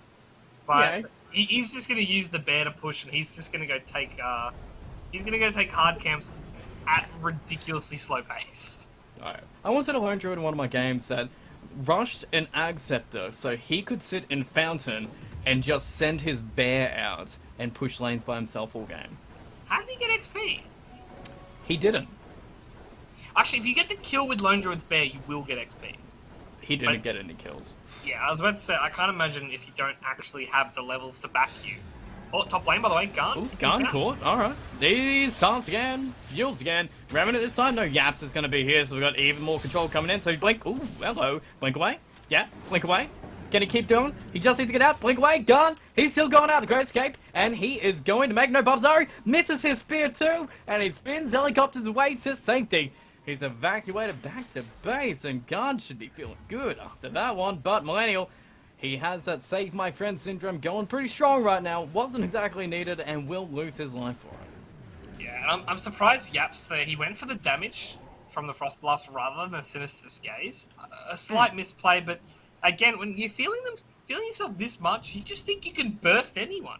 You can just do all that damage and live a pretty carefree life. And next Aegis is up. Another Ag Shard. Who do you give it to? No one's really got a spicy Axe. Other than the Mirana. Druid, honestly. Druids are still the Empower, Extra right? tech. Yeah. Oh, maybe Ice Spire? That might be a little bit juicy. The problem with Ice Spire is you're not running out of heroes to get because they're using the Darkseid ultimate. They're using the wall. Yeah. Who did they give it to? I believe they did give it to Lone Druid. So we get to see that Savage Roar and Power. Cool. It is a way of getting away from Tinker. A bit more movement speed that way. Mm-hmm. A little bit extra attack speed on top just in case you need to push. So it's not the worst in the world. It's just, I guess, a value shard. It's not going to change the game, but it's just going to make you feel good. Pretty much. I think that's the best way of looking at it. It's a nice peace of mind up there. Like, you're not going to pay for it. But if you get it for free, hell yeah. Well, we've got our post, we've got waves pushed in, we've got Garn, the only hero, it seems, on QX, able to push out lanes while everybody else is quite literally stuck in their base here. So Garn feeling super comfortable, 30k gold lead at this point, probably just speaking volumes, and I mean, one final defense maybe from QX, and they may be caught, unless they're able to get one hell of a good hook here. the problem is that you hook someone. Where's the damage coming from? Like, Tinker's not really that burst heavy just yet. He's going BKB, not the Shivas, so he gets like one round of burst before the reaction comes, and if they manage to kill the Lone Druid Bear twice, that could be huge. But you can't really kill the Lone Druid to stop the Bear, because the actual Lone Druid, he's farming in the jungle. He has an AC, and he's just casually farming for more. So he farms up an item himself, gives it to the Bear, sends the Bear on his way. That's a good old symbiotic relationship. Yeah. I mean, the best part of this is the way Spirit League works now is, even if it takes the Clarity hero a long time to farm, the Bear is giving him lifesteal constantly, so he's never actually low. He's never actually worried about dying in that sense. Well, everyone manned up. Got an Arcane Rune on a Void Spirit too, so I think, yeah, we've got the line drawn. And this is go time for Giga. They wanted everyone to spawn, so it is a fair fight. It's a 5v5 fight, just the way Giga likes it. As long as they get a good opening, and maybe Pudge is going to be it. I don't know, Millennial's going to be here. Sentry's going to find out everyone, maybe. It's going to find Clarity as he pops up, finds Millennial. Hook is not going to save him, but the spear is not going to hit anybody either. We're going to get this member, the Fate Seeker, going to keep him alive from West Magical Damage, but it's a vacuum wall again from an enemy. The refresh wall, vacuum wall pulls everybody in, but the Arena Kid's back to Zero. Does get a double kill so far, as he's staying alive and pinned to his own Ancient, as they want to kill this Bear. False Promise will save him now as they pull back in, and then and keep him back, but one Bear is gone, as Clarity is wicked sick, but QX have defended their base so far, as they steal the gem, get it back, and walk away for now. Yeah, that is a dieback on Darkseid though, so if you're Gagak, you can relax, reset, just walk a bit further back, get your health back in, and then I think you can just start pushing the bot lane. You've already got the mid racks, and top lane's a bit too far away. I do like this so far, like you said, QX keeping this defense alive, and it's going to take a while. It's going to take a very long while, but they might be able to delay for Tinker to get the Sheets. Well, round 2, boys. An enemy is not going to be here for it, but so far, Eva is lit. 7 seconds away. Lotus Orb going to be there to break away, as Void Spirit is just acting defensive just in case he needs to save. As we are defending our towers and keeping it alive. They're fast heading towards the GG point, though. 1,000 GPM. That's to me, if you hit 1,000 GPM, there's no recovery. And I don't know if you've looked at the win probability recently, GTH, but it might be the Rogue 100 to 0. Just potentially. Oh, hello. Okay. That is one hell of a percentage point, and I mean, if QX can win this game after even Gabe says, nah, you have no chance, that is confidence boost. That is just, that's got to at least put a smile on your face. Yeah, I mean, the issue is, how do you get, oh, this could be it. Falls on in, finds Japs in the backside, Laser comes out too, Void Spirit doesn't connect, but Blair Mel's doing some work, Clarity's Bear's gonna come in too, picks up the wall, goes back, Refresh Wall comes in, BKB to get on out, 50-0 is stuck in the second arena with the Bear, and Yaps gonna keep him there. Ice Fire goes down, Spear comes down, disarmed on the Oracle, who can TP out, but Gun doesn't get the same treatment, as he gets caught, gets bashed, and gets killed, as he does not have the buyback, and 52-0 does. Yeah, unfortunately, without the Tinker, I have no idea how you're going to defend. Refresher up in 20, though, so we saw last fight how strong that an enemy Refresher was. The Raxus are already gone, though. Okay, Hook and Bear? Okay, Hook and Bear. At least the Bear didn't kill him, that's the main thing, but it will kill the Rax. That's going to be one lane Rax gone, and I guess one more lane you could defend here. An enemy Refresher. It is back up. It's going to be huge. 40 seconds. Ooh, nice. Ooh, there we go. Okay, right. Fair enough. Just need to be able to hit him. As we do get the final clip coming out, and the enemy gets the wall, comes down, just needs to refresh the wall. If you get forced off back for his hookshot, keep Yaps in the backside, but we're holding Bobzaro in the air. W's comes out, but it's already an enemy gone free and get a second wall down. And the damage comes down, 50 going to be pulled back in Bobzaro, so we do get Millennial in with so many brutes that he cannot even run. As the GG is called, and Gagat take game 1. Yeah, and props to Gagat. We were talking about it off broadcast. We were worried that if they went down here, there might be no recovery, but as you can see, Clarity's a lone druid spammer. Clarity, I don't know how I feel about it, but he might just be bringing this team back single-handedly with some of these cheese picks. Oh yeah, that was some pretty clean play. 18-1-10 at the end of that one. 11-1-23 on that Void Spirit too. A very clean game overall from Gagat and QX. I mean, they did have a carry podge in the end of it. Like, it seems like maybe we should have a little bit of a more standard carry. I know the patch is new, but maybe it's not Pudge position 1 new. Yeah, I don't even know if Pudge position 1 was the problem. Like, you look at the kills, the deaths, etc. The supports had 30 deaths between them, and they only had 5 kills, and I don't remember that many Oracle saves coming through. So I think the issue was the supports just not having any impact. Yeah, Millennial being 2 for about, what, 8 minutes or so in the game seemed very difficult. Maybe this is what we need to tighten up going into game 2 here. And Team QX, they have a second chance of getting the points. Maybe they can take it away from Gagat. We're going to be finding out after this break.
And we are back on the start of Game 2 between Gagut and Team QX. And Gagut, we got some points on the board. They took the game convincingly too, and that is some good hope going into Game 2 here, because they might get their own 2-0, since they've been feeling a little bit of brunt on the other side. But Team QX, their debut, unfortunately, didn't go so well. Yeah, I mean, we did say Gagak have faced, in my opinion, the 3 hardest teams of the tournament, so whether they want to be that 4th position, they have to clean sweep the rest of the way there. But like you said, QX just got smacked. They just got the Lone Druid, they got the Void Spirit, and they seem to have countered and just played around the map so much cleaner than QX. And the QX, like you said, not a great debut, but there is a second game to maybe switch things up. Yeah. Oh, I mean, how did you like the overall way they tried to make the Pudge and Tinker work? I know Garnt, he got zoned. He got heroes in his lane, constantly setting up. That's hard on him. But 50-0 had a pretty free lane overall. I think the Pudge pick was fun. All jokes aside, I think it actually did its job quite well. The issue was you had a lackluster initiation. Like, you had to have a huge full back wall for any fight to be playable. The Clockwork didn't really get that much farm, didn't really able to initiate himself. And I don't know if Garn's a Tinker player, to be honest. Like, there were a few times he got picked off and he shouldn't have been in those positions, and it kind of snowballs very quickly because Tinker's a hero that has to dominate. Well, when I think of Garn, mainly from his position 4 play, because that's what I know him mostly from. I know he does play a little bit position 1, but he's typically one of the Pango's MK spammers, one of those jump-in heroes just knowing the timings, more melee focused maybe, and I don't think either Pango or Monkey King are in a too bad place in this patch. Yeah, I mean, Monkey got a weird upgrade. Like, the Aghanim Scepter now getting Jingu Mastery. Just strange. Like, I don't know when... As you do. I also don't know if the Jingu Mastery procs onto the Illusion or you. Because if it procs onto you, it would be really good. Because then it would instantly give you full charge as a Jingu. From what I remembered of it, it is independent Jingus on your Illusions. I have to see it. I haven't play tested it. Like, Monkey's on the hero list. I'm like, oh, really? Like, I'm not going to play it, so I kind of... You'll find out eventually in game. Yeah. I mean, Pango as well on the other side. I think he only had like number changes from memory. Yeah, just a bit of damage increase. That's all you really needed. I think Pango's in a really good place. Like, you get a great shard, you have a great Aghanims that you never really get to, but you got that blink, the Yults, that build-up's quite natural. Yeah. I kind of like it. I like that they didn't change Pango too much. They didn't try and reinvent the wheel with that hero. So, would you have preferred those types of heroes instead of the Tinker for Team QX? Oh, for sure. Like, you look at the Darkseer plus roll combo, that would have been huge. That would have given Pudge a lot of space to be in the fight and not get targeted himself. And also, it's a way of dealing with Lone Druid. Lone Druid is not a hero that's going to buy 2 BKB. So, either he's got BKB or his bear has BKB. Either way, you just target the one that doesn't have it, and you make sure they die first, and all of a sudden, 90% of the damage from Gagak would have been gone. Yeah, and even Clockwork tried his best for the job that he had. I mean, it's not as easy to run around as a position 4 Clockwork in, I guess, a pretty open map with very hard targets to kind of gank here, and he was always going to the save. But really, it seems like maybe instead of a Clockwork, you needed something more aggressive, more opening. A Tusk, an Earth Spirit, something more able to initiate rather than one hook. That's true. I mean, Clockwork should be a hero that can initiate. I feel like they just didn't give him the farm priority. They didn't give him levels. Like, he was level 2 at 8 minutes. Like, you no matter how good you are, it's going to be a very long and hard recovery road to get from there. Yeah, it's 4 whole levels that I'm pretty sure he got from coming in after a gank on the Garn that he would have been able to do more work in if he had the levels before it happened. So it's kind of a difficult thing overall, and even the Oracle on the backside. It seems like you had 2 supports that aren't exactly easy to make work together. Yeah, maybe it's new patch, maybe it's just they haven't played them together, but they should work. They make sense, one defense, one offense. A lot of the times it's what you want in your pos 4 and 5. One to help you fight, one to help you save people. Cool. Again, it just felt like they hadn't practiced it, and it felt like they were just a bit off the same page. They weren't really playing together. And, well, you know what they have practiced, though? Mars Morana. That strategy still works overall. It doesn't miss. Spear into arrow into kills just constantly. I love that. I mean, again, it's not like it's the new meta. It's literally since Mars came out, Mirana's been a good hero. Yeah. I didn't see the egg shard though, GDH. I wanted to see the leap. Oh yeah, no, did we Man got a baited. break though? Got some of the items in, but I guess maybe in game 2 we'll see it come out because we've been seeing a little bit of weird stuff. I want to see some more weird stuff here. I want to see some more standard stuff. Maybe a different hero than Lone Druid to see what clarity can else play other than, you know, Lone Druid. Maybe, I don't know, what else has been kind of just completely dumpstered that nobody's been touching that might be coming back. That It's Chaos Knight. I love it. Chaos Knight's racking up those wins. Rubik is a hero we need to look out for.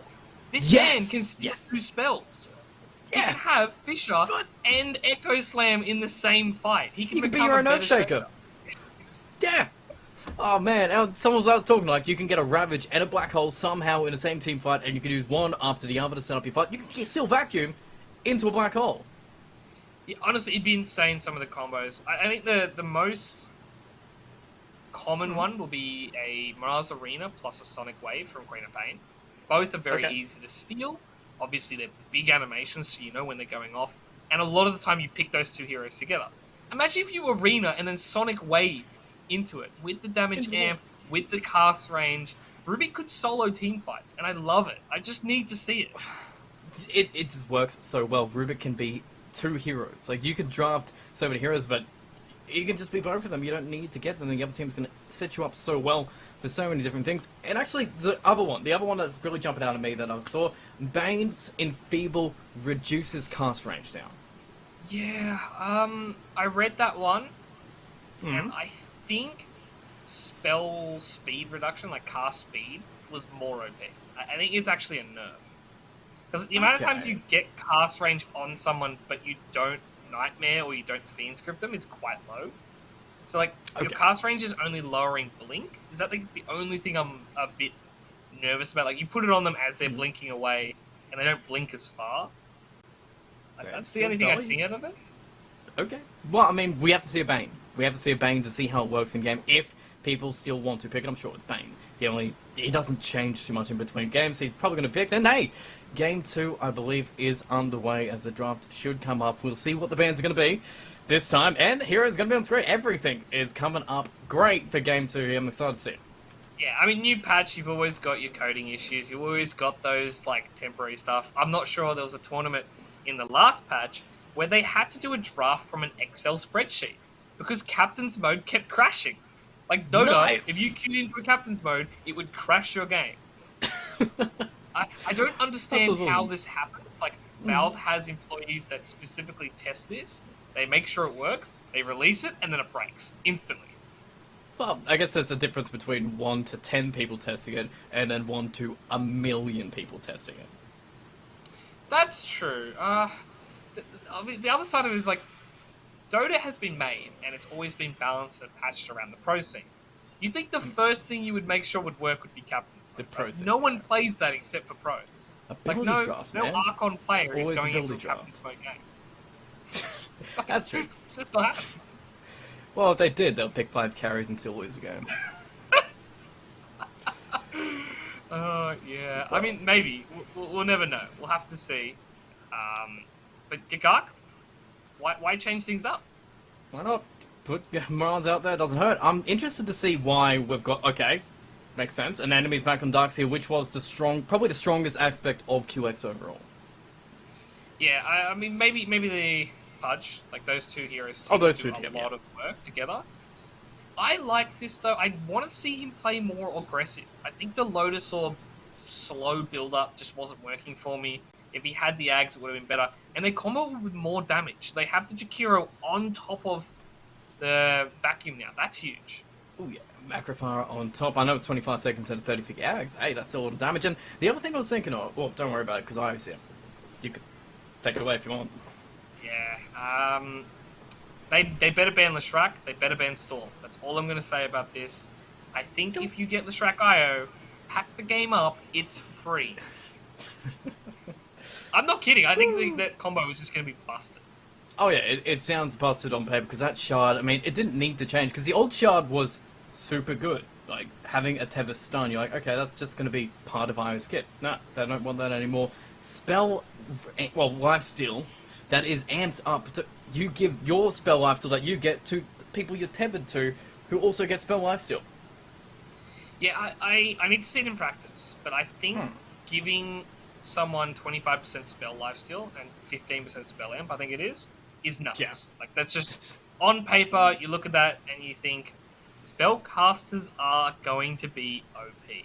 And they buff Lishrak, and they made it so Nihilism doesn't turn off when you BKB yourself, and there's so many things about that combo that I'm genuinely curious to see.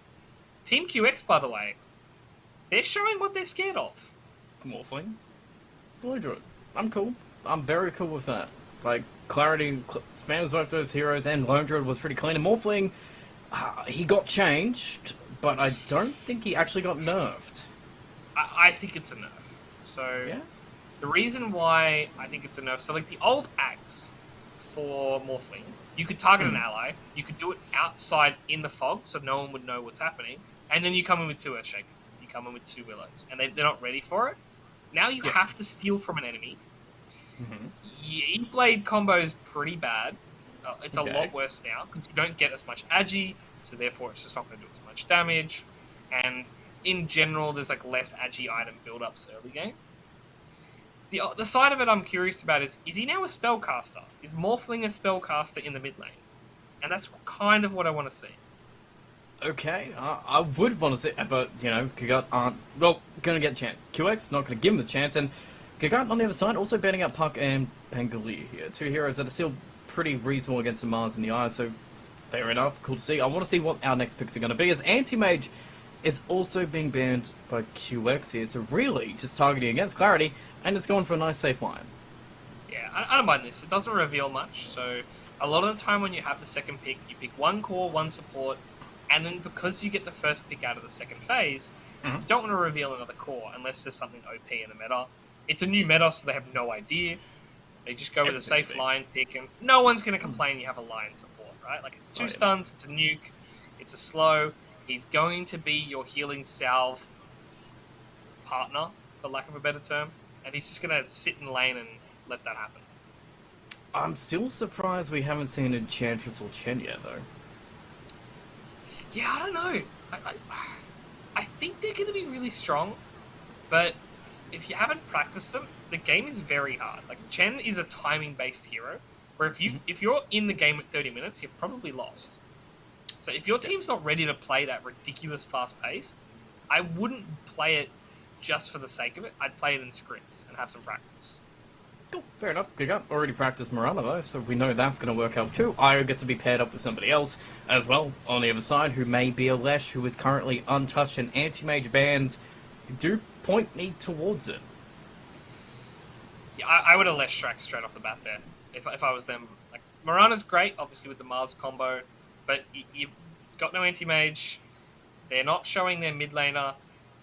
There's really nothing that counters Lesh mid right now. I think Lena might do a good job with the change of Fiery Soul stacks. I think that's going to be a lot of damage. Yep.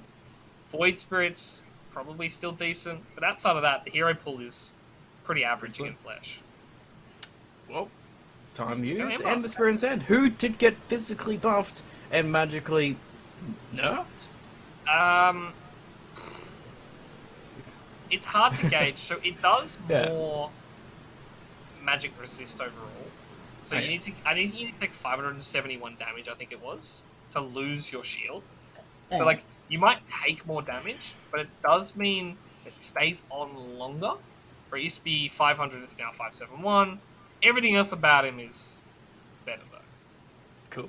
So nice pick up for them, and I guess QX they get the 4th pick for them. They've been drafting a little bit differently in their cores here. Garn and Real 520 seem to play a little bit different. So we'll see what they want to really approach this Ember Spirit with, and what Garn's hero pool is going to be like in the mid lane. All 520 could just get a carry here.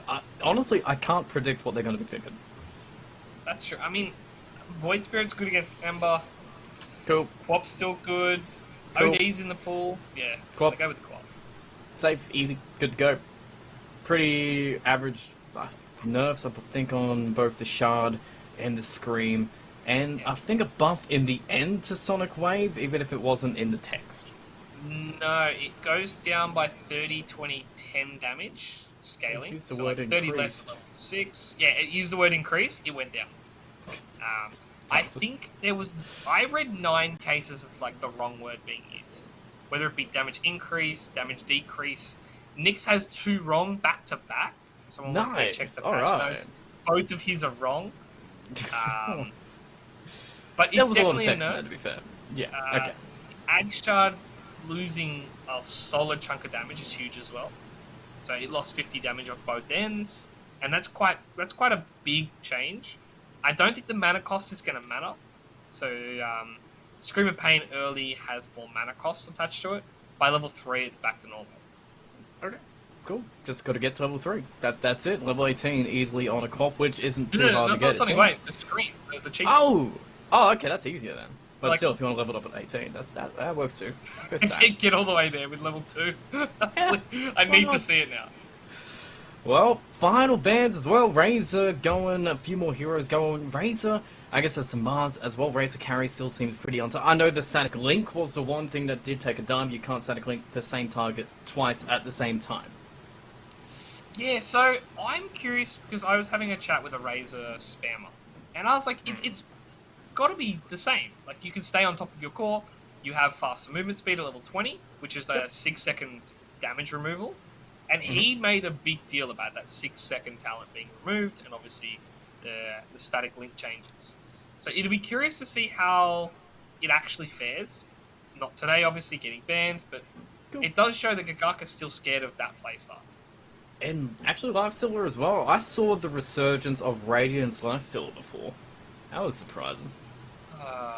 It's bad. Don't remind me. The problem with that is the ability to split Radiance is quite a good piece of mind buff, because he's one of the heroes that would actually build the Nullifier, and he'll use the Talisman. He could actually build that Butterfly. The last one, the Batrider getting banned out, I like to see it because I think Batrider's going to be the hero of the patch if they don't nerf it. They probably will, but yeah. Sicky Napalm being applied on attacks is a little bit nuts. Hey! Husker. Alright! QX! I don't love it in this game though. The Chad Husker. They've got a lot of stuns. So like, the issue is, can the Troll Warlord out DPS the entire side of QX? I think so. With the IO behind him? Probably. But you have a timing that QX could abuse. Before BKBs, those disarms are going to be pretty nice. And you got Burst, you got Sonic Wave, you got Finger to take down Troll before he can even react. That's true. I mean, the Ag Scepter on Husker will be huge as well. The Magic Resist, we haven't seen how strong it is, but 25% is quite a sizable chunk. Keep in mind that's above his passive, so he'll be having that near 50% Magic Resist without having to build any items. Sweet. And he'll be a Bloodthorn hero. So he'll be a hero that could actually build the Mage Slayer, build the Orchid, build up that Bloodthorn, and actually use it efficiently. That could be something we look at this game. It's real positives. So I'm thinking you're feeling QX here? I still have to go with Gagak. Like, they've got Mars Marana, they've got IO. They do. IO with anything sounds hot. QX though, they've got better tools. They've got ways to win the mid lane comfortably. Cool. Quap versus Easy. Ember. And they've obviously got late game potential with the Husker jumping in. Nice. Alright. Well, it is Gagak looking pretty nice and posed. Clarity feel nice casual after game 1 there. He's just chilling into game 2. It is good to see. And QX, man, they're focused. They're going reincarnation. You can just see the intensity in his eyes here. Yeah, and I love how, like, Bob Zaro just didn't care. And you can see, like, the 5th camera is always like, Vivian just looks like he's so chill. Like that. Oh, that man is just, like, casually so comfortable. just... I don't know if he's trying to hide what he's saying. Or what he's doing, but it looks like they're having a bit of a joke about it. Oh yeah, man. If anything... Oh, actually, we got a nice little role swap, it seems, as well. Garn is going back to the full role. We're going to send Millennial in the mid on this Queen of Pain. I like that. I don't want to be rude to Garn, but I don't think he's a mid lane player. Like he felt a bit out of his depth against someone who is really good in the mid lane. There were times there where he just made a few simple errors that you don't normally see. And we're used to, especially in C Dota, like mid lane players are such high mechanical like monsters. Their decision making might be garbage, but it happens. I think Good Gut forgot the rumors there. That's cool. Did they go? They went up the high ground and cut the trees, didn't they? There's no tree there anymore. That's gold. I actually love that. Well, right now, that's pretty good. QX get 2 runes, we got 2 runes split between them, pretty comfortable landing situations. Nice blocks coming out for Queen of Pain to maybe abuse the December Spirit of Mid. I'm liking how we're starting here for QX. Yeah, I'm liking this. I also am, like, I'm getting used to the map, the rune changes. And I'm thinking it's going to be easier to defend both your runes. Because like, you can have someone sit on the high ground that we're just looking at now, and they can comfortably defend both sides of the rune. Rather than have like that 3-2 split that we're seeing so often. Or that we saw so often. It's going to change now. And you can even maybe have your carries be a little bit more active in that rune defense role now. You might not even need to. Like, you could just send your support and it might feel comfy. But yeah, Just you're right. scary. The carry will be around. Maybe fearsome sometimes, maybe not. Bottom lane, Clarity and Yaps feeling pretty strong as an enemy. Does get to solve it, but Garn is already blocking up that small camp. And even on the flip side, we've got the carry Husker going up against the Mars Morana lane with the Jakiro standing in between them. I like this. This is a lot of damage in the top lane. Both sides have such ridiculous kill potential. I mean, it looks like they're using a lot of the health bar of that Jakiro to make sure that the lane's playable. You need level 3 here, I think, for 52-0. Okay, point of cube. Range keeps good. Things looking good. Bottom lane, looking pretty strong as Garn is stopping these pulls from happening. So an enemy, again, is going to have a pretty good lane on the darks here. But he isn't changing his build-up so far. Yeah, I mean, why change? Like, what works? Why have to alter anything? Just have some fun with it. There are other micro and macro decisions to panic about, is all I'm going to say. Sweet. Well, speaking of a lane that needs micro and macro decisions, mid lane, pretty even. 9 last hits, 6 last hits on to Queen of Pain, but those 2 denies to keep it up, and the point and Scream, the point and Dagger, and the punishment from this Queen of Pain. Yeah. And it's curious, like, obviously, I expected this, but the level of Sleight of Fist is going up quite quickly. It looks like he's going to max it. I do wonder if he's going to go a auto attack build. Because now that it does full damage to creeps, things like the Battle Fury might be coming back into play. Ooh. Oh man, really? Okay. I don't think it should. I think it just might.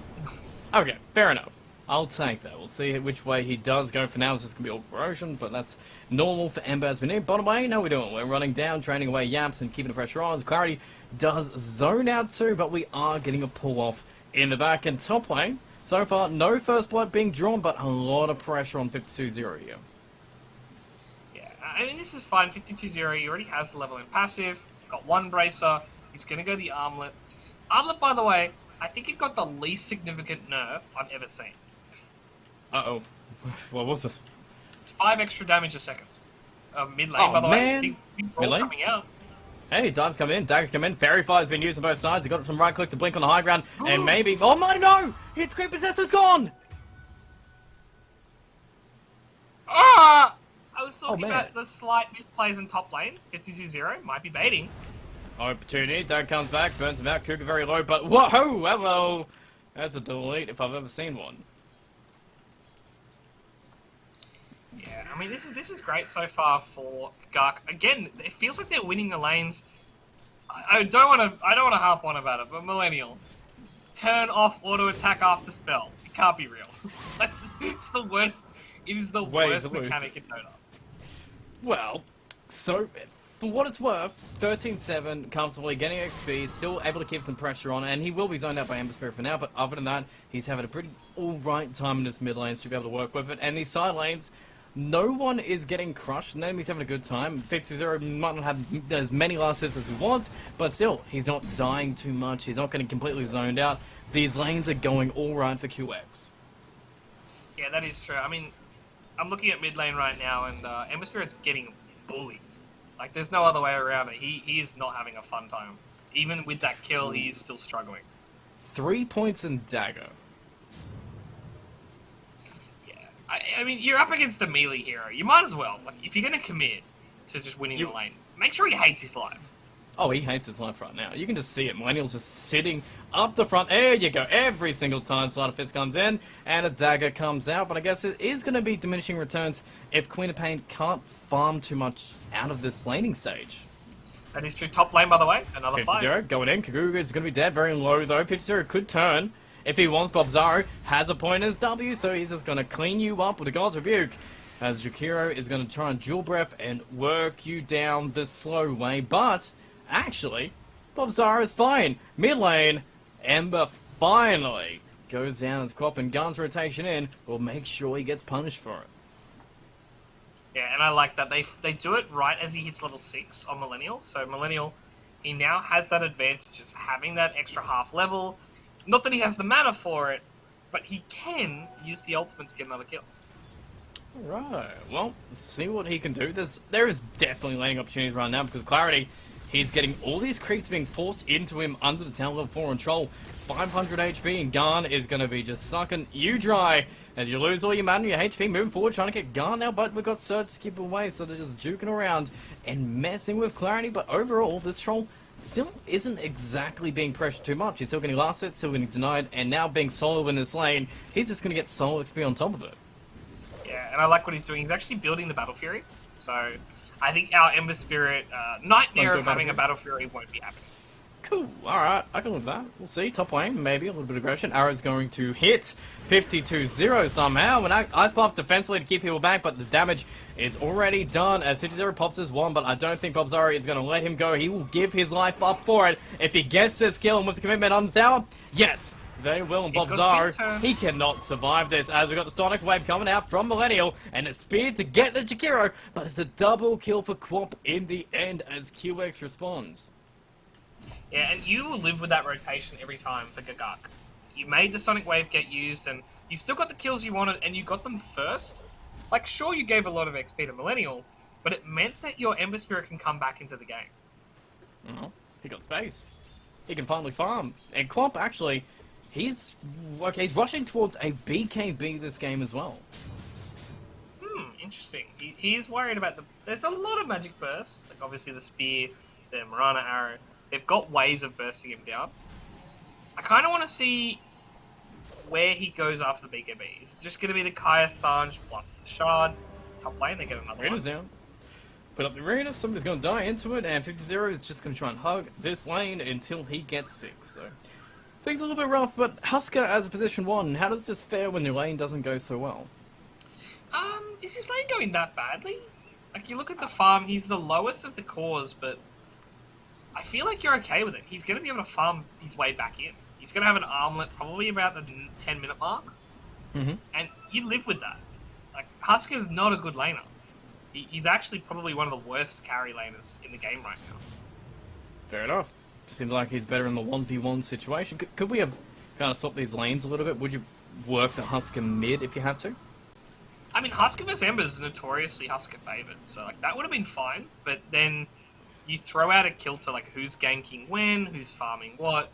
It's easier just to tank the lane and then like make sure he has jungle stats, make sure he has a way to catch back up in this game. Yes, been found.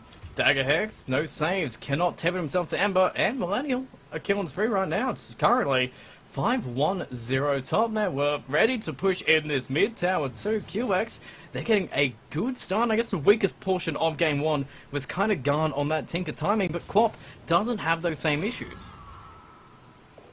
Yeah, I mean, that is true so far. It's been much better on the rotations, and we'll have to see rotations-wise, because there actually are 3 heroes mid, and they're scouting out towards Cougar. They're looking for the kills and a way to secure their jungle once again.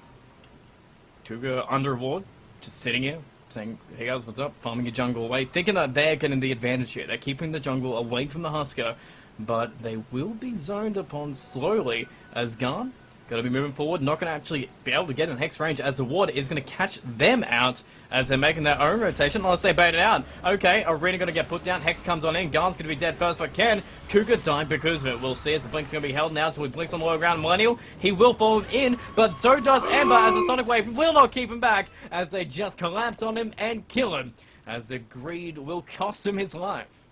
You missed everybody in that one.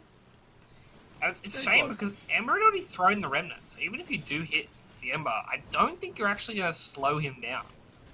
Nah. He got all the speed that he needed, and he can dodge all the damage, and got the kill off too on the top net worth, so that's going to help him out quite a bit. But QX, they are going to put some more pressure onto Clarity. Well, I guess I would say Clarity, but no, it's Yaps, as Clarity has abandoned this tier 1 lane, as Yaps is the only person defending it. His gun will be surged into a stun, but will they get the kill? Wall's going to be committed. Vacuum, I believe, is going to be ready to go, as Yaps gets his own shield. No, it's actually 50-0, who will dive to find himself a kill on this IO. Yeah, I mean, you use a lot, though. And now the arena's up. Is there a Blink Dagger ready? There is. This is Blink Dagger. He's scanned. They know.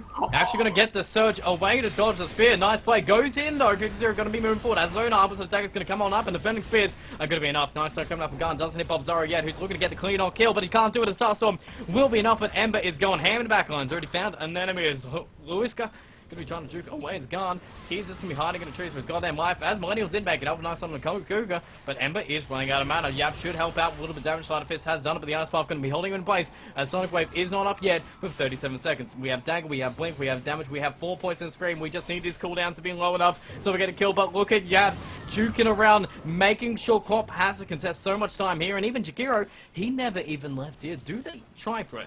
Do they want it? Sonic Wave is off cooldown in 20 seconds. Bottle charges are being used, as we're going to get a nice Ice Buff into a Dual Breath, into a Scream, into a Slide, into a Dagger, into some more magic damage, but Ember should just survive with 1 charges and a way to TP back to base. Maybe he just gets on out, as really, QX, they are going to dive this if they can.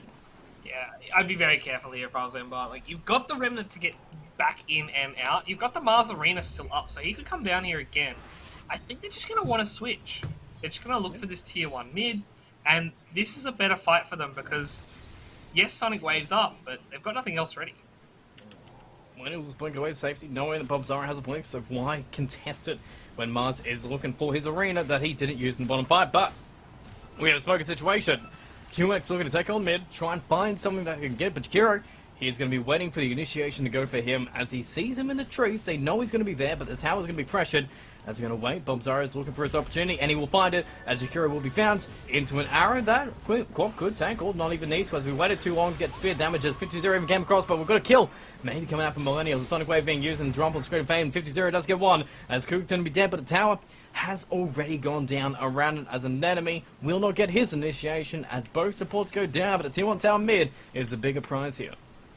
Yeah, I mean, you've traded 1 for 1, you get the tower, and you get to walk away with Sonic Wave being used. Like, we're seeing QX relying heavily on that Sonic Wave to make sure they're able to get these kills, and without it, they just need to go back to farming.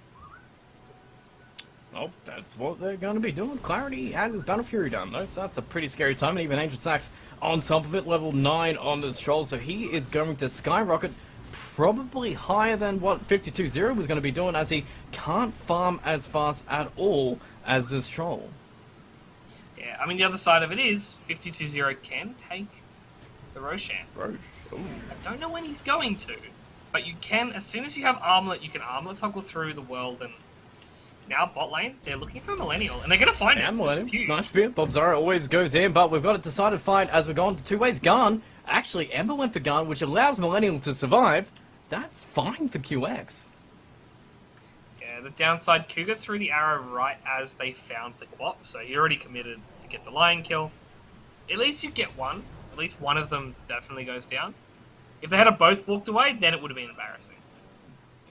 But it's time, though. 2k gold lead between 13 minutes in. Ember is going to have a maelstrom here, but it's a very defensive positioning from Cougar. Last game, they were running people down at this time. They feel comfortable. They're just looking around Bob Zara, but other than that, they aren't feeling too pressured to invade. Yeah, they might be feeling a bit too comfortable here, GTH.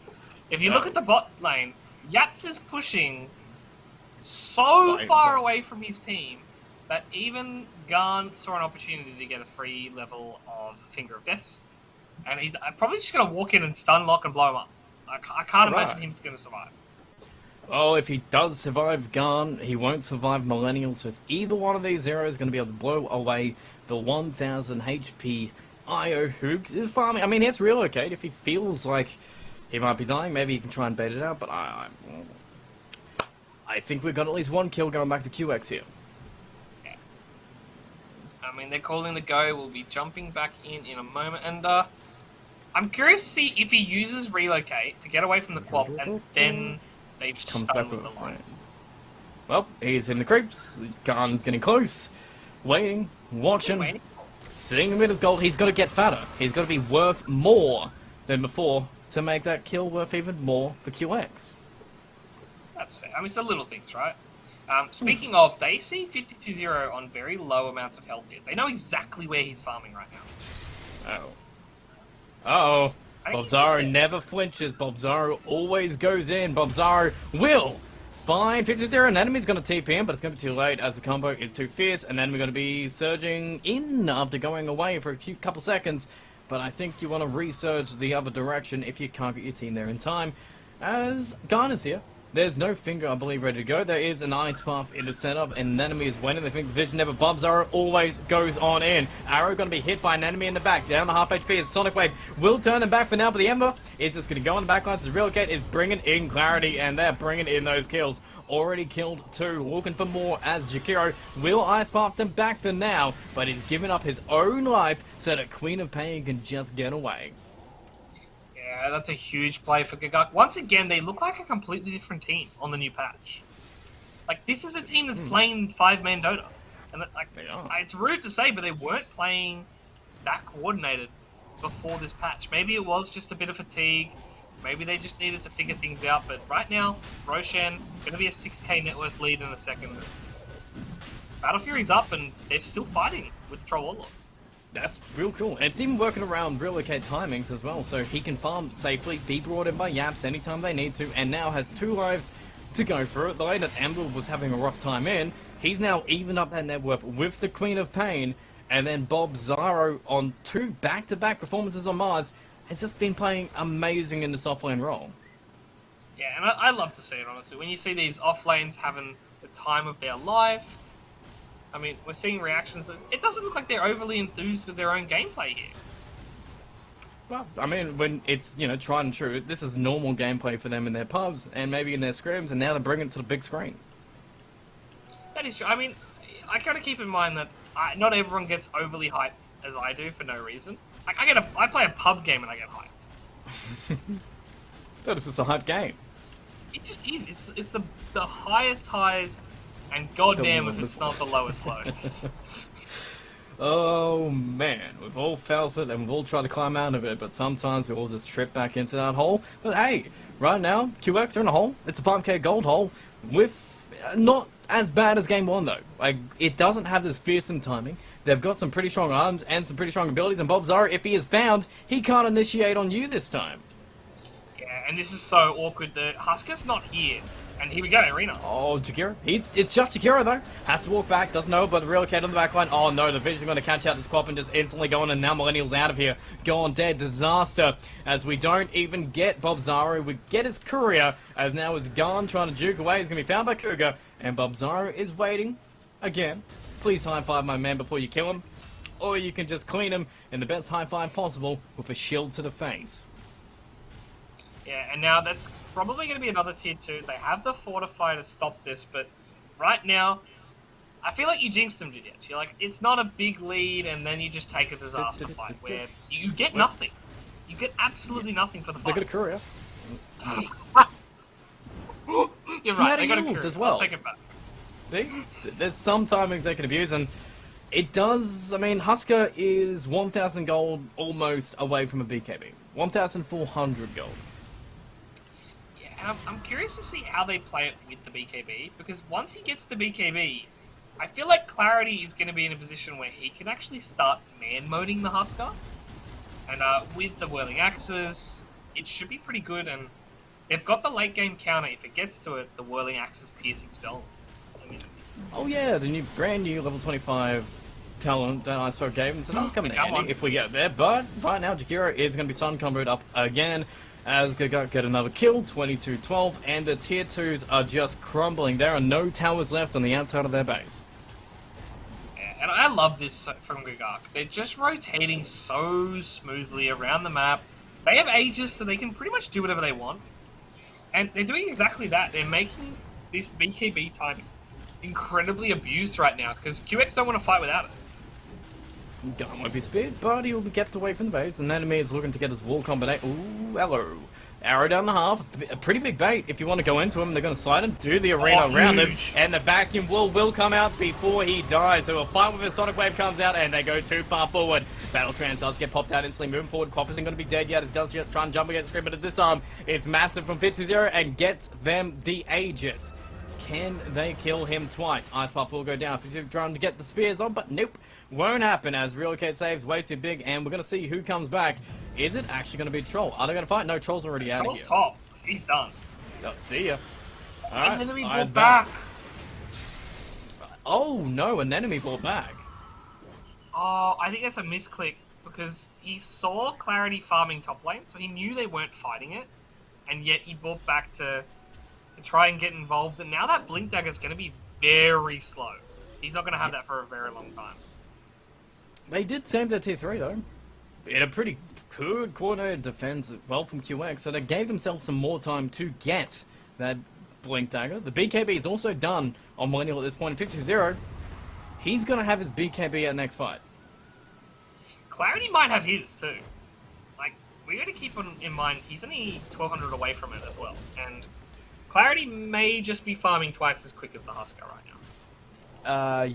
Yeah, 100 gold between them, but still it is quicker than him, and he's just going to get even faster as he farms Ancients on top of it, and has much more of a map to really farm around anyway, because Quap's taken some camps, and 50-0 is kind of isolated himself towards just one Ancient camp here. That is true. He did just farm through most of the jungle on QX's side, and something I want to point out, by the way, it's the amount of defensive items Gakaka going. You're going BKB on Ember, like you said, they've already got the Yules on Mars, and hell, even Cougar is going to go the Yules on Mirana. They are really playing this defensive, and they're just going to look for pickoffs everywhere around the map. Well, Mech will be up shortly as well from Yap, so he has Holy Rocket and Mech. Millennial's going to get his shard, but we're going to 5-man smoke before it and maybe try and surprise this Troll who is farming in Clarity. He might feel confident enough to go right back on into this QX jungle. Yeah, they might just find Yaps here instead, and like, you kind of live with this if Yaps dies. Yeah, level 11. It's a free kill, but hey, that's about it. Dust being used, that's economic damage, and it looks like they want to fight. Gobzaru's here. Moonlight Shadow around. Sentry's going to place down. I've got to get some chains in the river. They're going to find Millennial in the arrow. BKB's going to pop. So they need to force some aggression plays coming out. But he doesn't have a shard, so he can't keep his Ember down even if he wants to. And he's hasted up anyway, so they're just going to get away. The BKB charge is going to be used, and that might just be time to smoke on after, because 15 seconds away, you have Yaps. You're full power again. You don't use any of your BKBs.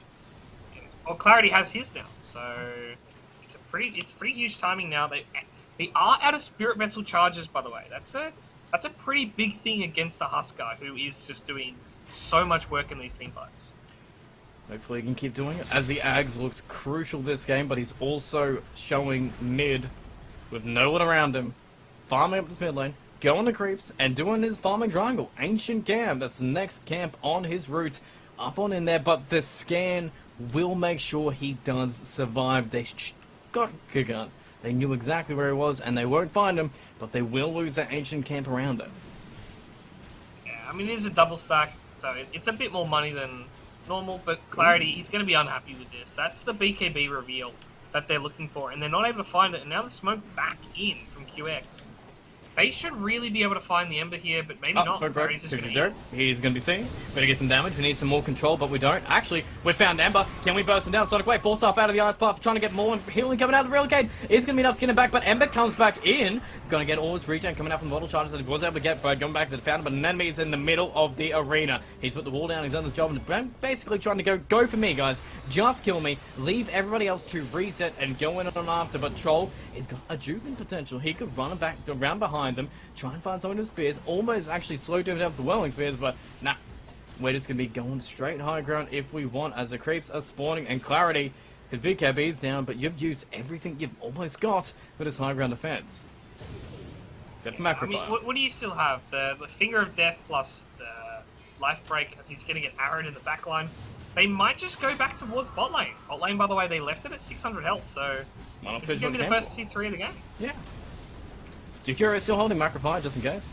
40 seconds away from the enemy. Bubzaro is doing Bubzaro thinks it's going to get a nice spear on the 52-0, and if they can get the control, he might just die. Spirit Vessel charges are back on up, but the remnants are big as 52-0 has to jump at the creeps and go on in. BKB is going to pop the Ember Spirit Side Fist, not enough damage yet as moving on forward and holding. No, we don't have BKB for 9 seconds, so he's just going to be dead. Bit of power of Bubzaro's spear, and same with this Queen of Pain. It's just GG. It's done as we go 2-0 Team QX.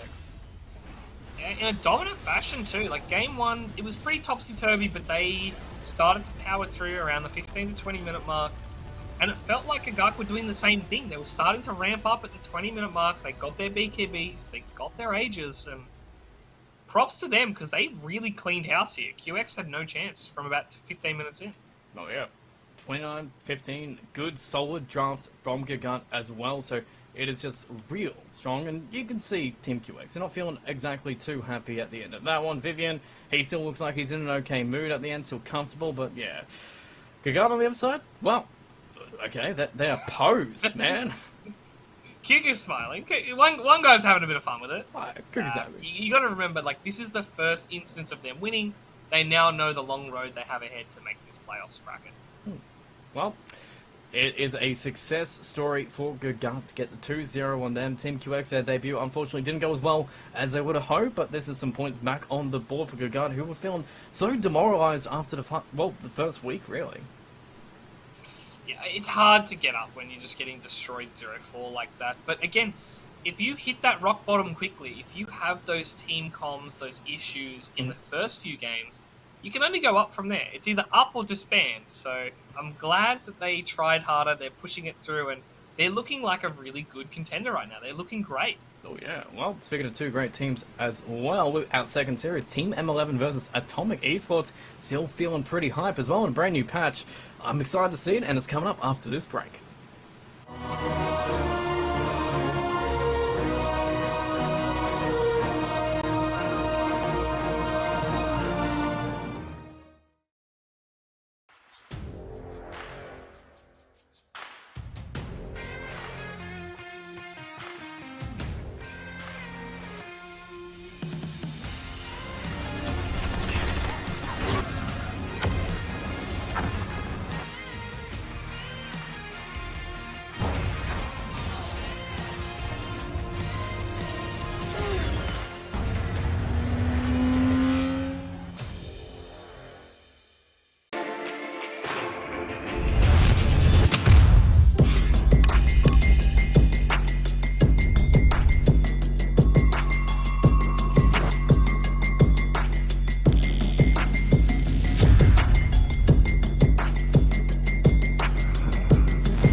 Sweaty boy, can't you see you need me? Sweaty boy. Sweaty boy.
And we are back for our second series today, and I'm excited for it. Team 11 versus Atomic Esports. Atomic Esports have proven to be really strong. Their weekend games were just super clean, super dominant, and that's the kind of power they need to face a team like Team M11. Yeah, it's that double-edged sword, though, because they've got the confidence from last weekend, but that last weekend was a different patch, different heroes, different play style, and I'm hoping they don't come in overconfident. I'm hoping they've done their research, because Team M11, like we said, they've got games under their belt. They've got a lot of games that you can pull that research from, and you can figure out how they're going to play. Well, the one thing I do know about Team M11, though, is Rams isn't going to be actually playing the mid-role for this series. Mangum Dyer is playing as a substitute, and that's one hell of a substitute to have. Yeah, it's actually insane. Like, when they said Mangum Dyer, I was like, he's back? The man's coming just to have some fun and have a gameplay with... I was versing him just the other day. His Kunkka is incredible, and I want to see if Kunkka's still playable, and he's the man to do it.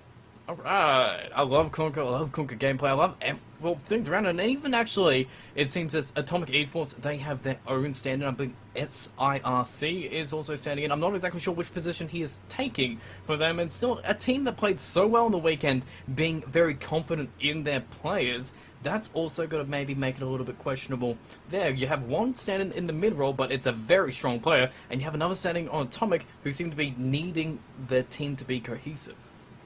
Yeah, I mean, it does come down to a lot of supports and a lot of substitutes come in, and they're just plug-in players. They're happy to not rock the boat. You tell them where to be, they'll tell you when their items are ready, and it becomes very easy to play it that way. So I'm hoping it's going to be that situation. Sometimes you do have the occasional substitute that comes in and wants to run things their way, and that can collapse a team very quickly.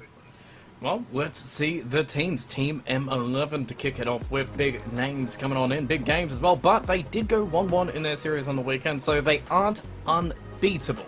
Mangum Dime, Rams, Usagi, Hated Vinci. Actually, it turns out that Bruisman is actually not going to be there. He's playing position 1 instead. I'm okay with this, honestly. Like, we've seen Rams play the carry role as well, so like they've got that level of flexibility. And Mamang Dai has played a lot of carry. He played a lot of flex for OB Neon back in the day as well. I say back in the day, it was like 3 months ago. So there's a lot of experience behind it. Well, Atomic Esports, they do have some experience behind them. They have some pretty good games to go with it that they can feel confident with. Apollo, Lewis, Fiend, Grims, and SRIC.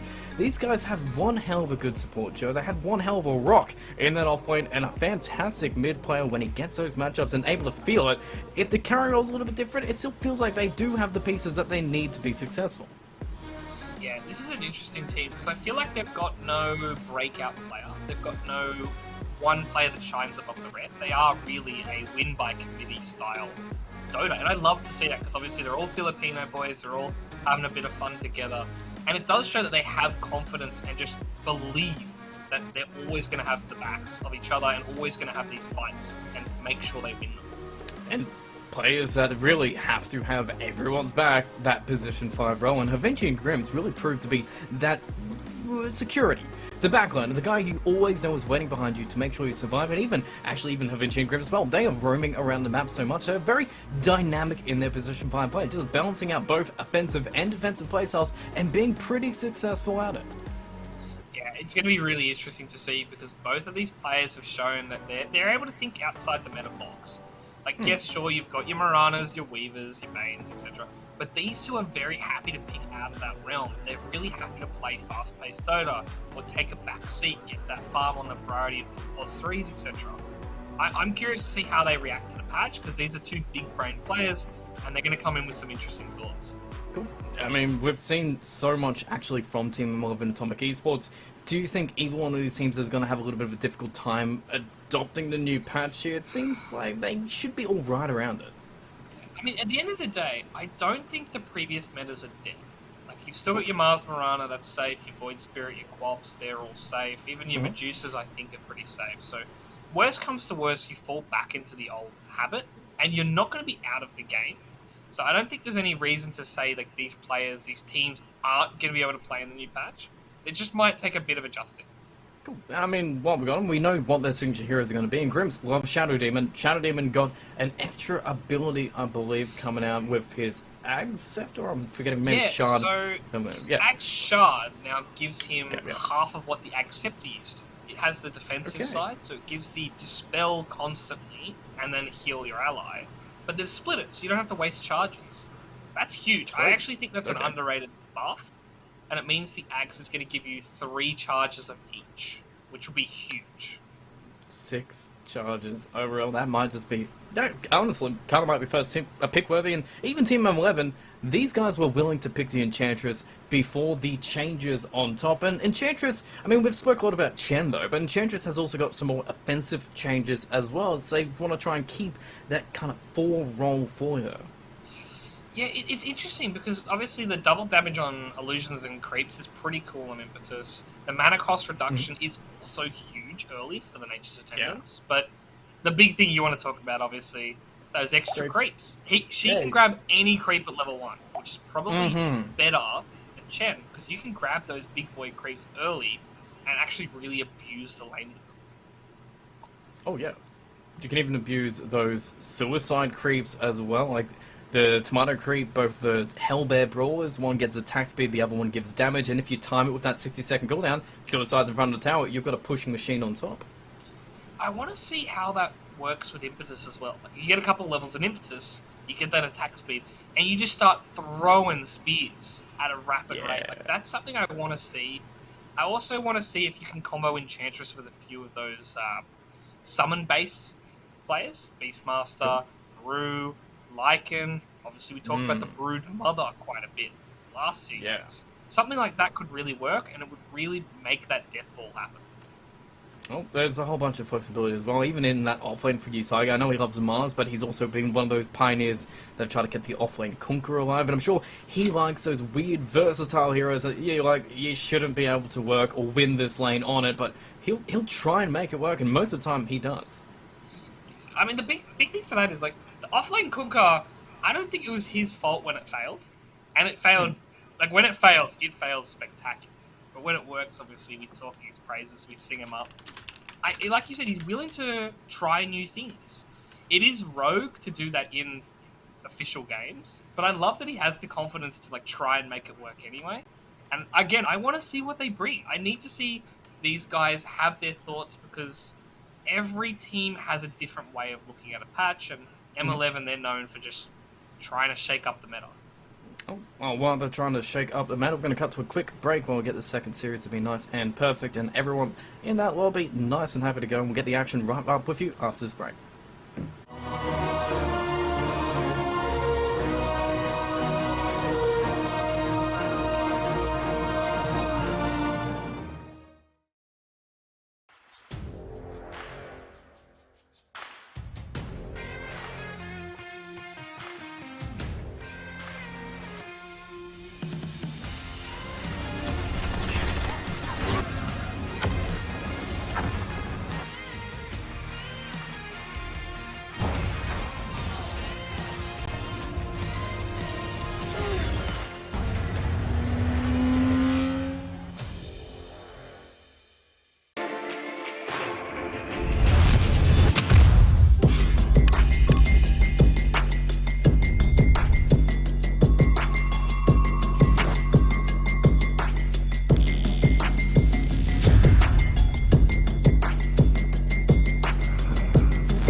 And we are back, almost. Game 2 is underway, because unfortunately Atomic Esports had to forfeit out Game 1, because they couldn't make it in time, so we're just waiting for Game 2 to be perfectly set up, and then the action will be beginning, as I'm excited to see what this series can really bring.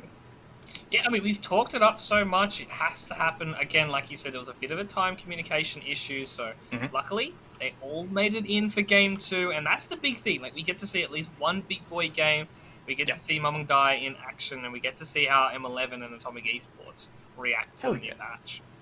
I mean, this new patch is pretty cool. What's kind of one small weird thing that you can see about the patch that maybe nobody knows about?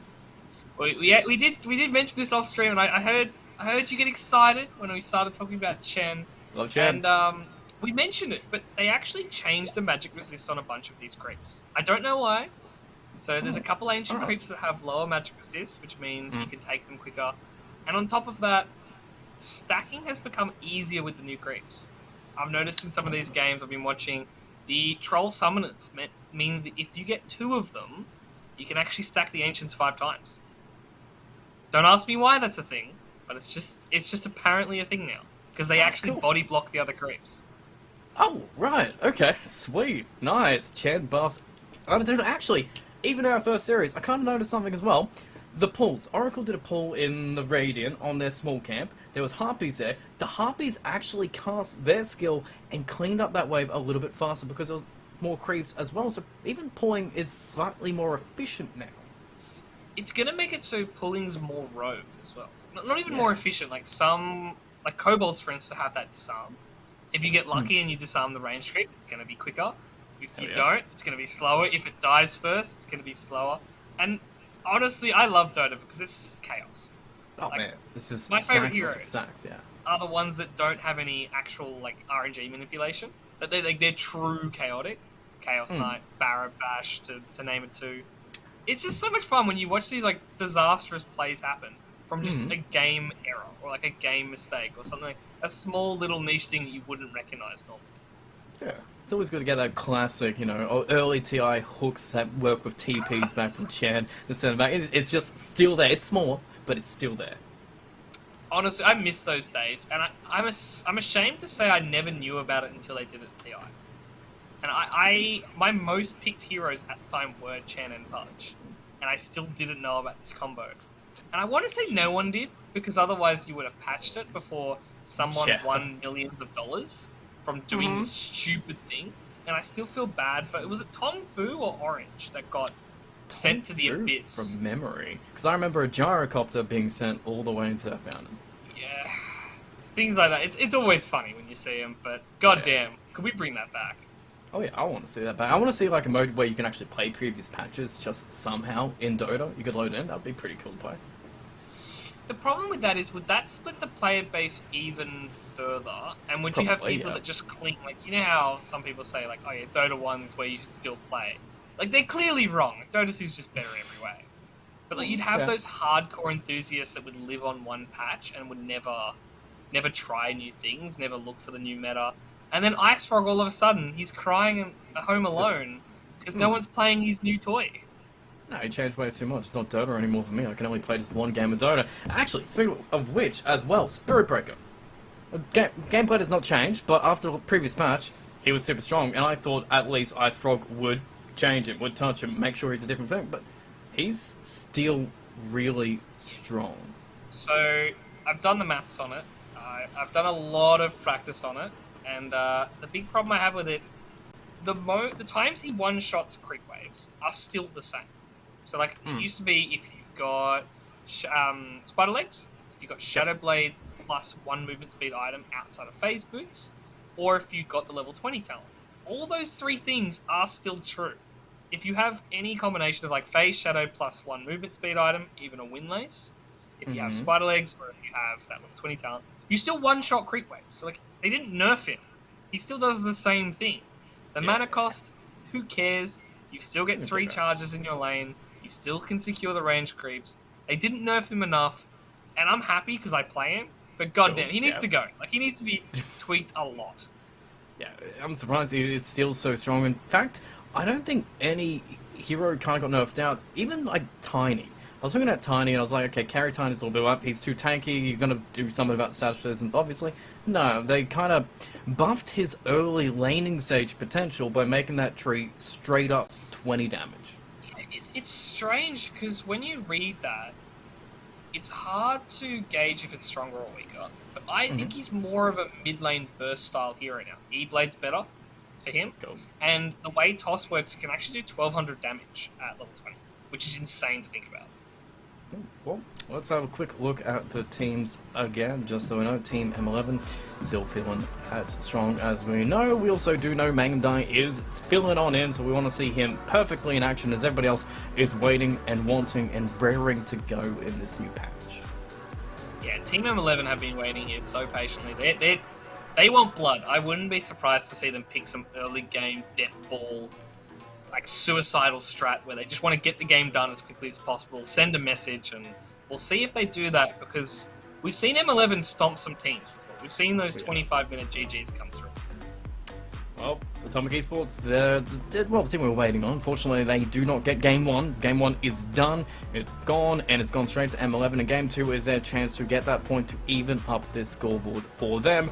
We know they've got the skills behind them. They do have a different carry as well in this game, which is the same situation really for Team M11, so hopefully these guys have been rested, warm up, and have had enough pubs behind them in this patch, so they should exactly know how to play this.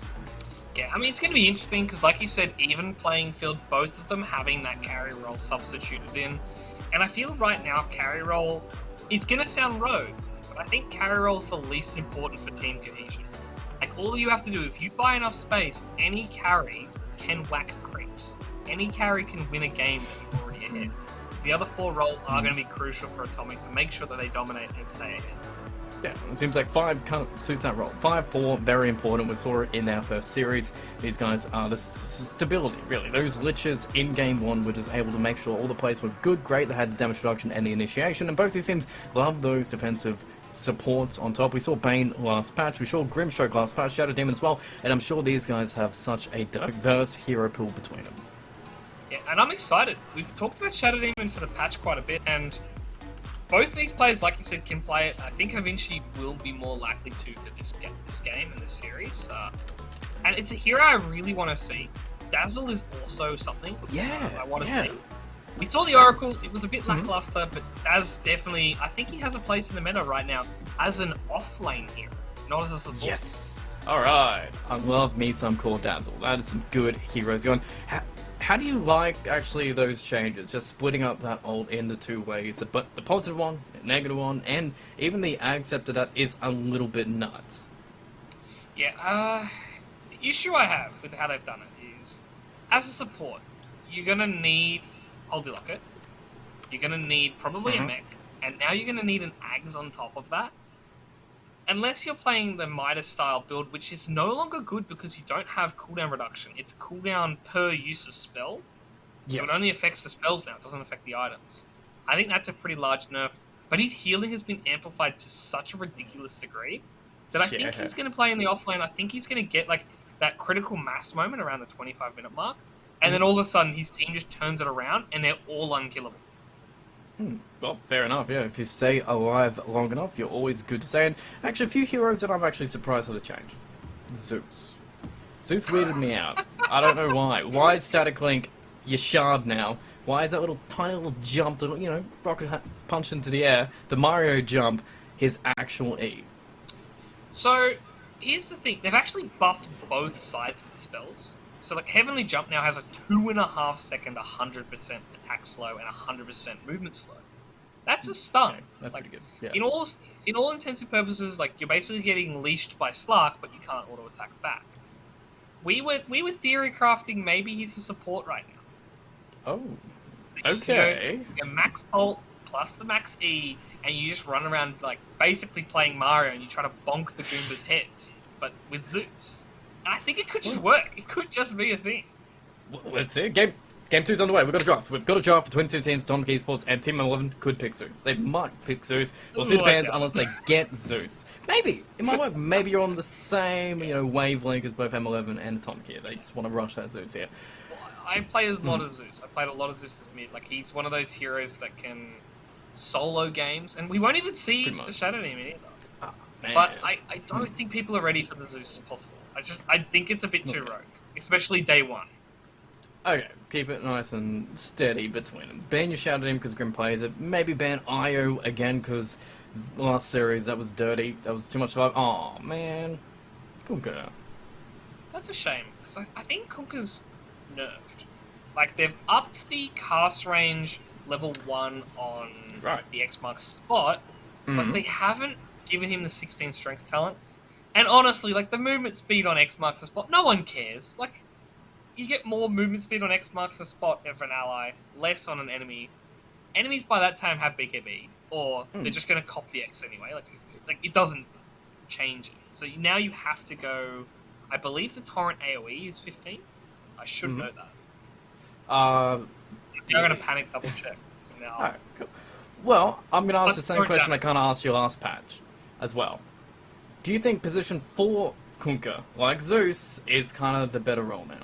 I think it'd be better. I think, honestly, with the torrent damage at 10, the torrent knockup at 10, the torrent damage at 15, you go the Axe Shard. I think that would be a lot more playable, and now you don't need to max X marks the spot to actually get to use it. It's got a bit more range that way. Oh, an Atomic. Cool. Are they going Death Ball? Are they doing it? Oh, well, Spirit Breaker, gotta make it a little bit awkward, but yeah, Enchantress. Death Ball lineup with Enchantress, though. How do we do it? With an Spirit. Okay, so that's a 5 enchant or an off-lane enchant, which either way could be a lot of fun. Also, Earth Spirit seems like he's being positioned a little bit more like a core now, with that old, the strength ability with the roll, where the damage is based with strength.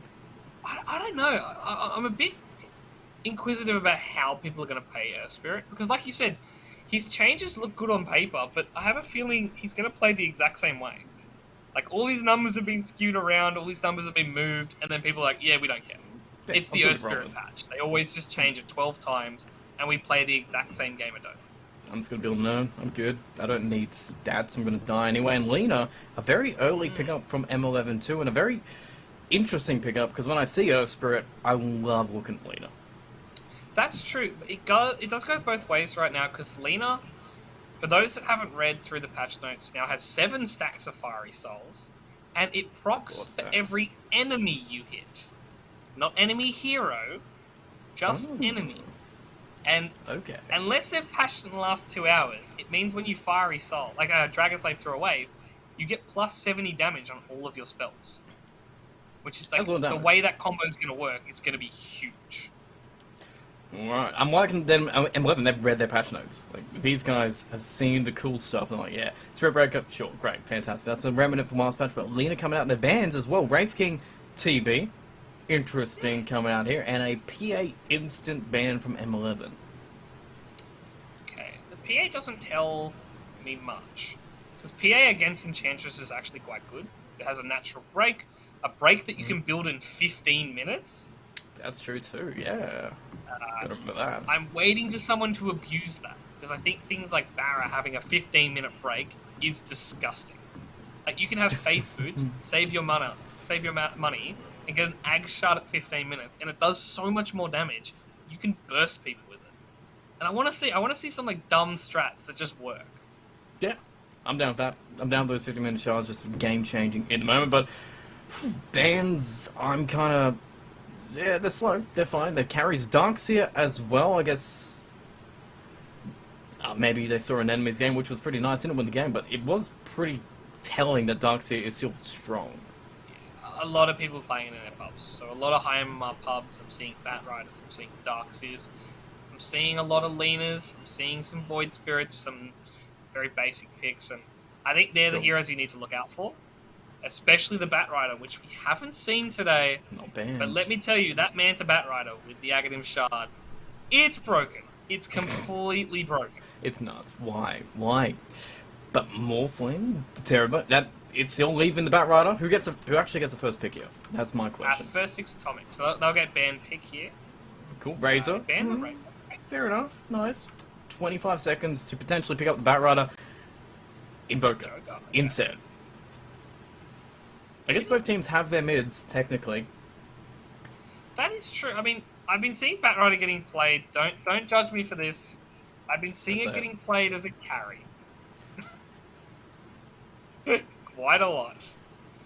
Like And a Gabby weird thing, or just an actual straight genuinely up? going Manta, Orchid, auto-attacking people, getting the Egg Shard, and then just jumping on top of something, lasso, and just having your illusions pepper into them.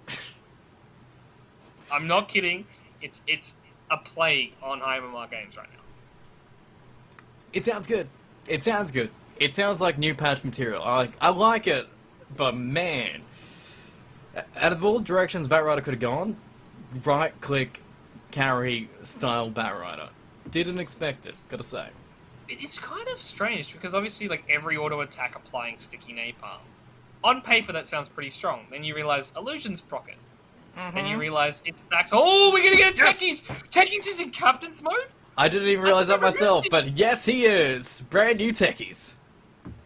I was watching Thompson play this a couple hours before our stream. Mhm, He went same. mid techies. He spammed and instantly got an E-Blade Octarine, and he ran around like a madman. Basically, his Q was incredibly strong. You E-Blade, and then you basically just throw your red mines on top of them, and they can't react. They can't hit the mines, and it's a 1-second detonation. So you can't get out of the space in time. Oh god. It's something. And he's 25 Yes. talent. It's even better because he's 25 talent, 0.8 second activation removal time, which means the mines pop in 0.2 seconds. That's What? quicker than most teams. It's quicker than most players' auto attack speed. Yeah. Yeah. I thought this patch was meant to make techies better. I think he's more manageable. Like he Good. does. What he does is very. You can see what's happening. You can see what's going on. Okay. But what he cool. does is hilarious. Aim for Bane, even to set it up. Like, just nightmare into mines. Boom. I wonder if you could do that. Could you put all 3 mines in a 350 AoE so they all hit the nightmare target at once? Because they actually have no cast time. So you can place all 3 back to back to back, and because they have more cast range, you don't have to move to do that. Yep. Are we about to see a new metaphor? I like it. I like the idea of it, but man, does it have to be a techies and Bane that does it? Well, I mean, when you look at their draft, does anything scream out to you that this techies could be a core? Because it does to me. Don't say those words. Don't say those words. Just take them back. Please take them back. Oh, okay. Like it's a topic esports to death. Yes, they're prepped and they ready are. to launch this very fast-paced gameplay. I guess there is a timing that really Team M11 need to use in the end. Like, they need to get those items on techies to do that with techies, and if Lycan pushes all your tower down with no real nerfs to slow them down, I mean, feral damage got reduced a little bit. That's it. Other than that, oh, actually, the Wolves' talent, I'm pretty sure as well, which was pretty nice. But still, 10, they still can push super fast, and they're banning those other heroes that help them push even faster. Alright, cool. M11 know what's up. If they had got Nature's Prophet as well, Nature's Prophet has been buffed to become a pos 5, and nothing will change my mind on that. He got the Sprout cooldown, which means Yay. there's 8 seconds less on... So what was it called? Nature's Call, when he spawns the treants. 8 seconds of remove cooldown on that, which means there's going to be about a 15-second window where you could have like 18 treants on the map at any time. And they go with the Pango, another wave-pushing hero. They've realised their mistake. GTH, one of those heroes needs to click creeps on the top lane. One of those heroes is carried. I think it's Barra.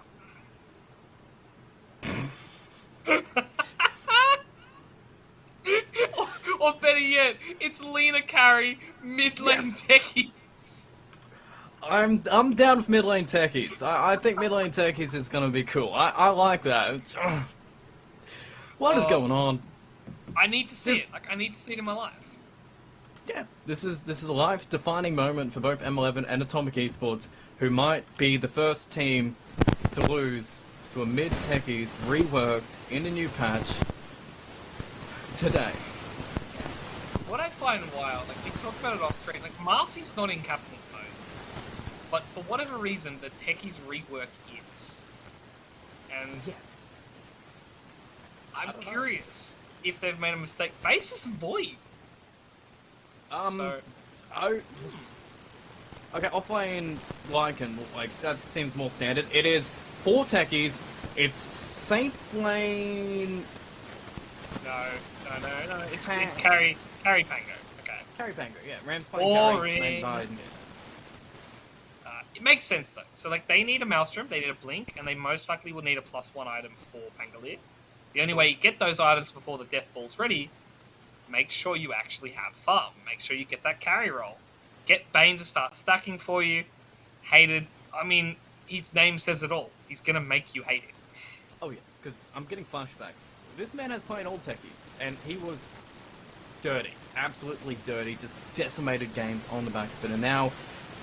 he's on a different techies, but it's still a hero that kind of works the same way in that 4 role too. Yeah, honestly, it works almost better. So the Q now is almost impossible to dodge damage.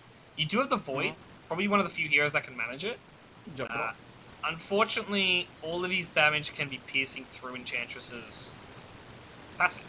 Like, you don't care, it's all magic damage, it's all burst. Like, the Enchantress, untouchable, does nothing to techies. He laughs in your face as you try to tank his mines. Yeah. As Lena helps it out, as Bane will probably kill you, and hopefully...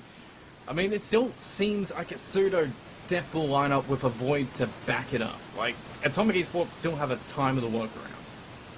Yeah, I do like their draft. So Atomic Esports, they realized they had a pretty sizable hole in their draft, and that was the entire late game. So, like, we talk about a hole, it was more like a crater in their draft they were missing. Yeah. And it does mean that you can give the Wolf Bite to Faceless Void. And that's scary, because he now has crits plus bash, and they will stack pretty well together, and that movement speed's going to make it so he can chase down pretty much anyone. Okay, well, let's see the team, see how confident they feel in their SRC. Yeah, look at him, he's making sure his neck's nice and flexible, but everybody else... Deadeye's right onto this game here. These guys playing serious. Yeah. Oh, and look at that. Look at the branding. Mamam Dyer, he might not be in the team, but he got the memo. It's green headset day. Nice. Keeping it consistent, and Usagi there just styling as well, just being there as affronting, because he's got so emotion on his face that it can't be handled in a webcam. I do like, so like, for those who didn't register, like, both those teams, like, obviously the mainstay rosters, they're all in the room together. Wow. Like, you could see they're all together in that gaming house, having a lot of fun, playing Dotes, and it's always good for morale being in the same room playing together. It's like every game's a LAN for you. Every game you can just turn around and be like, what are you doing? In maybe less polite terms. Well, right now we're making sure that ping's perfect. That's our first way to approach this game, and I'm interested to see how Atomic Esports deal with this. I'm interested to see how Rams wants to deal with this carry Pango situation. I've seen a few teams run in position 1 Pango, and it seems pretty nice. I've seen a couple Australian players also try to play the carry POS 1 Pangolier too. How do you feel about it? I like it. So it was one of those tools people use to try and stop pushes. So like you get the early Maelstrom. Maelstrom, by the way, completely untouched. Like the item is exactly the same. I'm very surprised they just didn't touch it at all. It's perfect. It still does exactly its job. It just pushes out waves, it deals with them very well, and it means Pango can get towards his level 10 as quickly as possible. And more importantly, he can get to his level 15 and maybe even buy Aghanim Scepter, making that Shield Crash Ball CD really strong, or even better, the Rolling Thunder. Extra 3 seconds is huge. Oh yeah, well, we are all reconnected. We're just waiting for the Gs to be put into the chat as, yeah, we are ready to go when ready. As I am interested to see that no one's been trying to kind of change this early game play style up. Everyone's being a little bit defensive. We saw one team in our first series try, but nobody has been starting to smoke behind and play more aggressive and just going to be, surprised. Maybe M11 who aren't prepared for this, Rune invasion. It's going to be curious to see how long it takes people to start to update to the map. But when you have a new map, a lot of people play conservatively. And it takes like one idiot to do one of those ridiculous plays. For people to catch on, maybe this works. Like maybe you can play like a greedy goblin. But we're seeing maybe now, it's a 9-man on the top rune. Everyone is involved except for Sirix. Alright, Hater getting ready to cast a spell. Rams in the air, same with her Vinci too, and Mang, he's got his stun ready, I believe, if he needs it. Or no points, ready to go. The missile is fine, not attached to anybody though, as it blows up, doesn't do any damage as Rams. Seal wants a little bit of damage to Fiend, but he'll let him go, because he got the rune, and M11 have done their job. Yeah, I have a slight feeling Hated hasn't practiced the new techies. Just off that very first lob, he didn't throw it far enough, he didn't realise, like, the... for lack of a better term, the leash range that creep has when you throw those mines. The 250, you need to be a little bit closer than you expect. Maybe expected to bounce a little bit further than it did, and yeah. But hey, that's something you adjust to pretty quickly. I'm sure he'll adapt as Grims. He's playing the position 5, Enchantress, and there you go. Instantly adapted around it. So Enchantress taking all damage, not too much though, but that ability scales like crazy. And funnily enough, I did just check his Dota buff. He's only played one game as a Pugner of all things. And he might even get the first blood here. Doesn't need to play. He can read the patch notes, know exactly how to play around it, and even block that camp before it spawns, and block all the camps, so Enchantress can't even get a creep even if she wanted to. Top lane, Fiend. Ooh, Fiend. Roll in, Apollo looking to save, the Bulls. No, Wolves doing some damage, but no, first blood is going to be drawn as Urspirit isn't the easiest Lycan laning partner. Yeah, this is going to be an odd lane. They need level 3 pretty desperately. And it will be a case of Apollo also has to save the mid lane. As we're seeing, like, Mumandai is already abusing the Fiery Souls. It's up to 7. That gives double damage to Dragon Slave. Did anyone register that when they were changing that patch note up? No. That's... oh man, okay. Yeah. Like, well, we'll see. That Ag Shot, it's huge amounts of damage. Oh, he has to get there first, but Lewis isn't going to be stopping as he keeps on taking Dragon Slaves to the face every single time he comes to lane. In fact, he is going Quas Wex because of it, just to make sure he has enough regen in this lane to kind of stay through another Dragon Slave. Is this actually even a Quas Wex meta? I think, unfortunately, Exhort's just not good enough, like fast-paced enough for the game. I think going Quas Wex fits right now. I will be curious to see how many nulls he goes.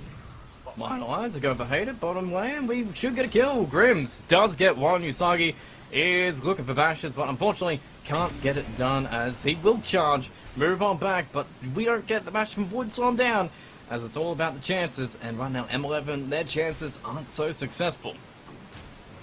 Yeah, and we're already seeing the change in where the towers are.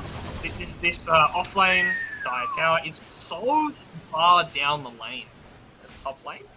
Grims gets away. Grims just stopped the roll with Polly, didn't get the kill, but he will survive another day out of it, and yeah, aggression in both these off lanes here, but the carries, Pango is 9 last hits so far, so Rams isn't even focusing on last hitting. It seems like all he wants is blood.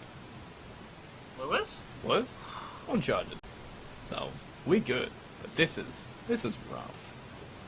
Yeah, and Hayden's going to trade his life here. Yeah, mine will attach, and actually might go to Void for a moment, but the charge on the tower with Bash. Alright, we got it. Usagi actually going to get instantly bashed by the Void instead out of a little bit of revenge, as he's hoping to God he doesn't get procced, as Usagi will walk back, but Hayden again will give his life away in the bottom lane.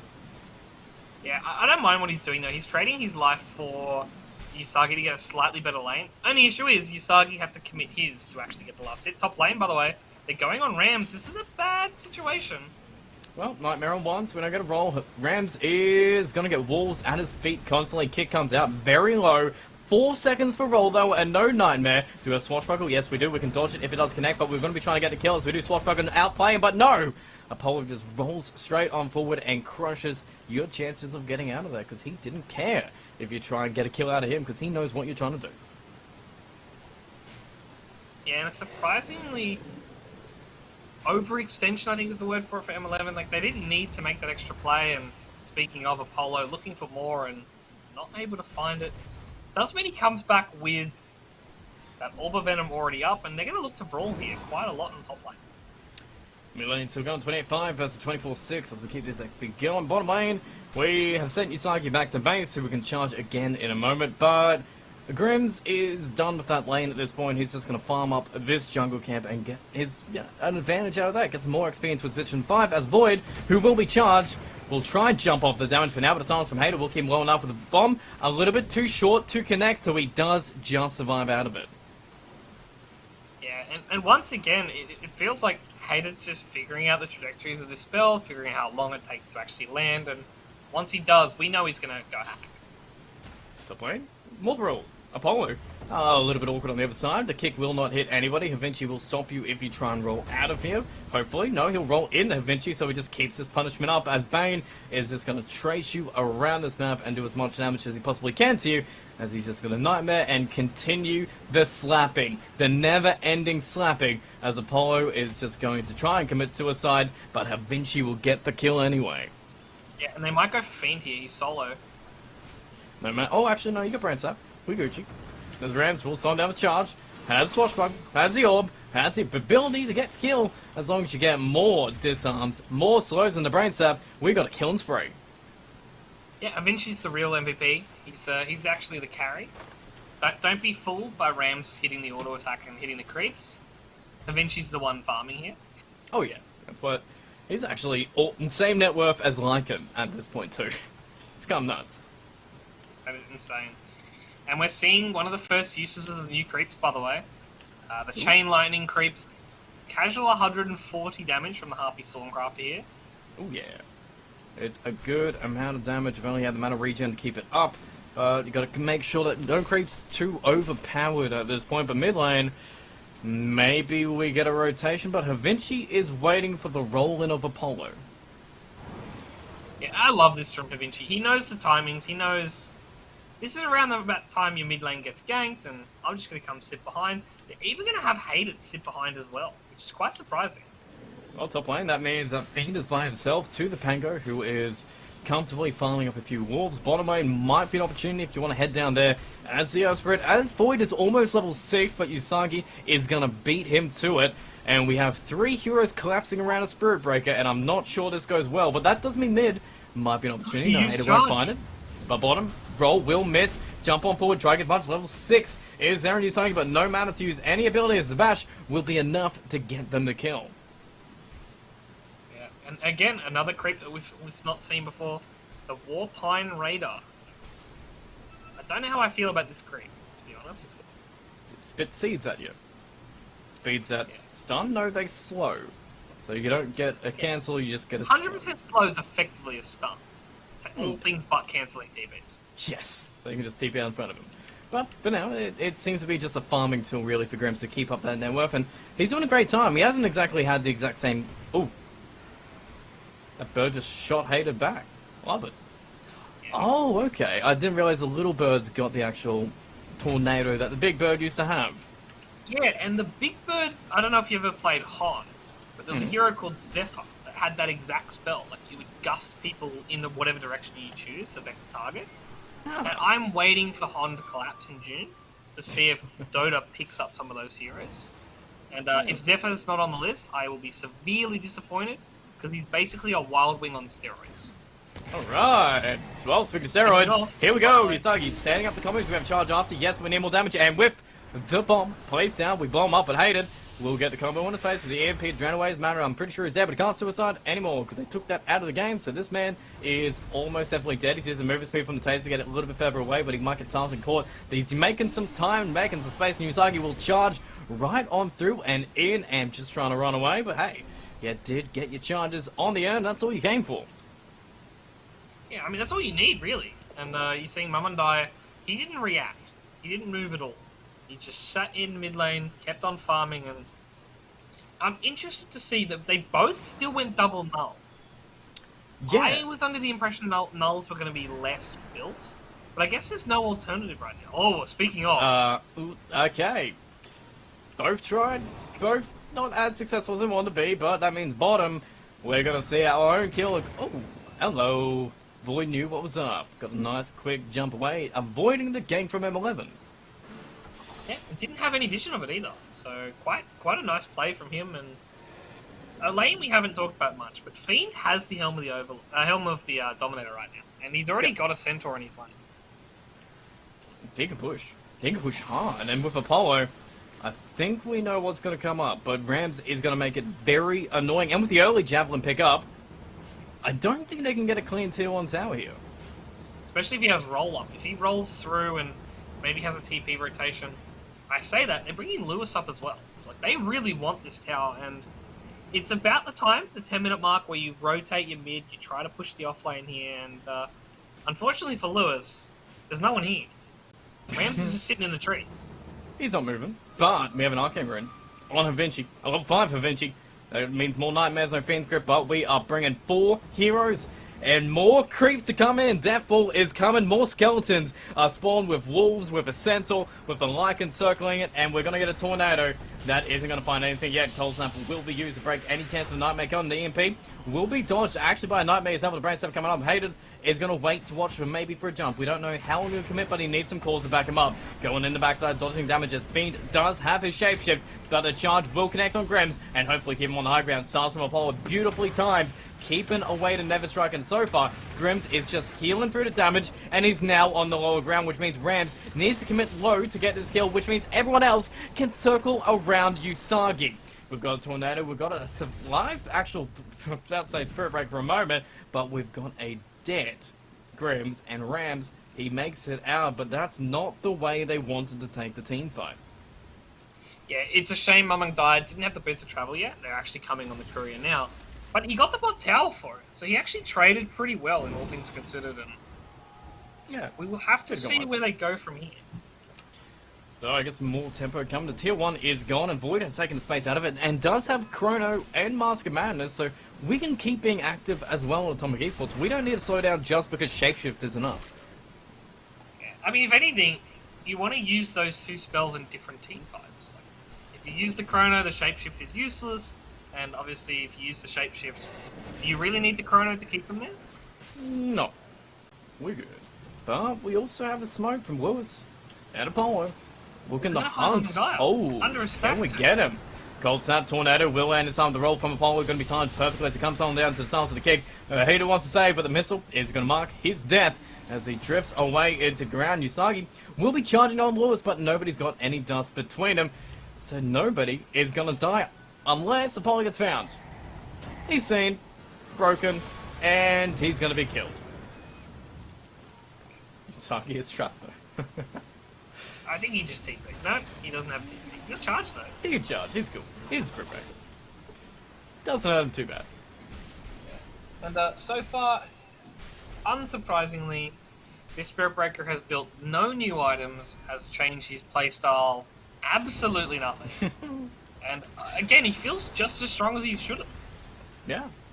Slight nerves, haven't slowed him down as Lena is keeping away your illusions from Down. Fiend wanted to dodge it down, but with Hated in the area, he's going to defend it. But I guess at this point, level 7 techies, he's... Okay, we can hold that for a moment as Usagi is going to charge through. Maybe find Fiend as the Shapeshift is going to come in to run away or go in. As Void is coming to get a Chronosphere with 3 people together. If you want to find it, Rams charging forward. Might want to use Chrono on the back, but no, we're going to be jumping away at this point and focusing on the Centaur because we want that sweet, sweet 200 gold. But Rams cannot get it done as the Shapeshift is enough movement speed and allow actually Lewis to come across too. Hater will be found as the bomb will be dropped just as he gets popped. And so far the disarm is going to keep him back for now, but Lewis is on a goddamn killing spree as we're going to be marching away and going back to these towers. And I like what they're doing, Atomic. They're grouping up when they need to. They know their timings well, and right now, it's time to launch. Use your Shapeshift, use your Helm as much as you can. By the way, it's only 1,000 or 900 now away from being a Helm of the Overlord. That's pretty good I timing. kind of am curious to see what creep he grabs, because right now there's a lot of creeps, and all of them are pretty strong. Do you want the new ancient creep, the new little ice golem? I think it is. I think you want the ancient rock golem, the baby version, because it's got the -2 armor. Ooh, that's pretty handy. All And, right. like, it's a 1,200 radius, so that's like quite a large spot, and they're gonna find Apollo here. So pretty Maybe. much a failed smoke gank. But there is a Chronosphere waiting for when they do charge onto Apollo. If they ever do, Usagi actually gave it away. Havinci is trying to deward the roll. Will not connect, but the silence is good. So coming up, but Rams is rolling on back. Do we actually try and Chrono here? I'm not sure. The silence going to be out of the Fiend Grip. Everything being used on Void will be broken up instantly, but the Swashbuckler is going to be enough damage as Havinci dies, but they've got the Void before he can use Chrono. Lewis moving in. Already used his Tornado. Roll's going to connect on the Hated, but Hated has done his job as the meteor will land and crush him down, but Lewis will go whip it.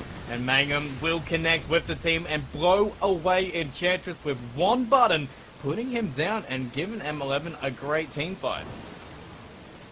Yeah, and such an easy to execute team fight as well. Like you saw, they just kind of waited for the Mask of Madness prop. They didn't chrono though. I think that was the big issue for Atomic.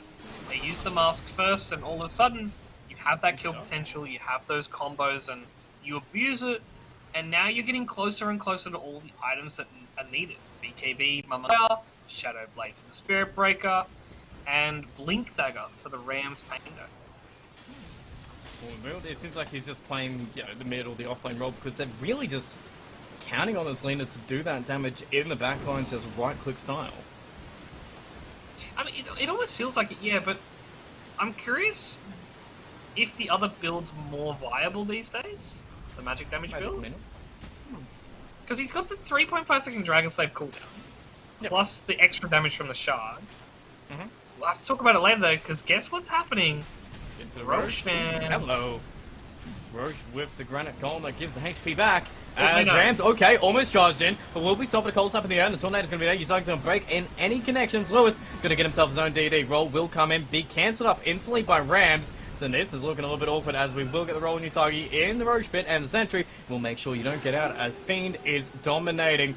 And we're chasing down the lone Havinci, who's trying to just make some space and get them away from that Roche pit. Even Void's going to come in and join the fun and blow away that Bane.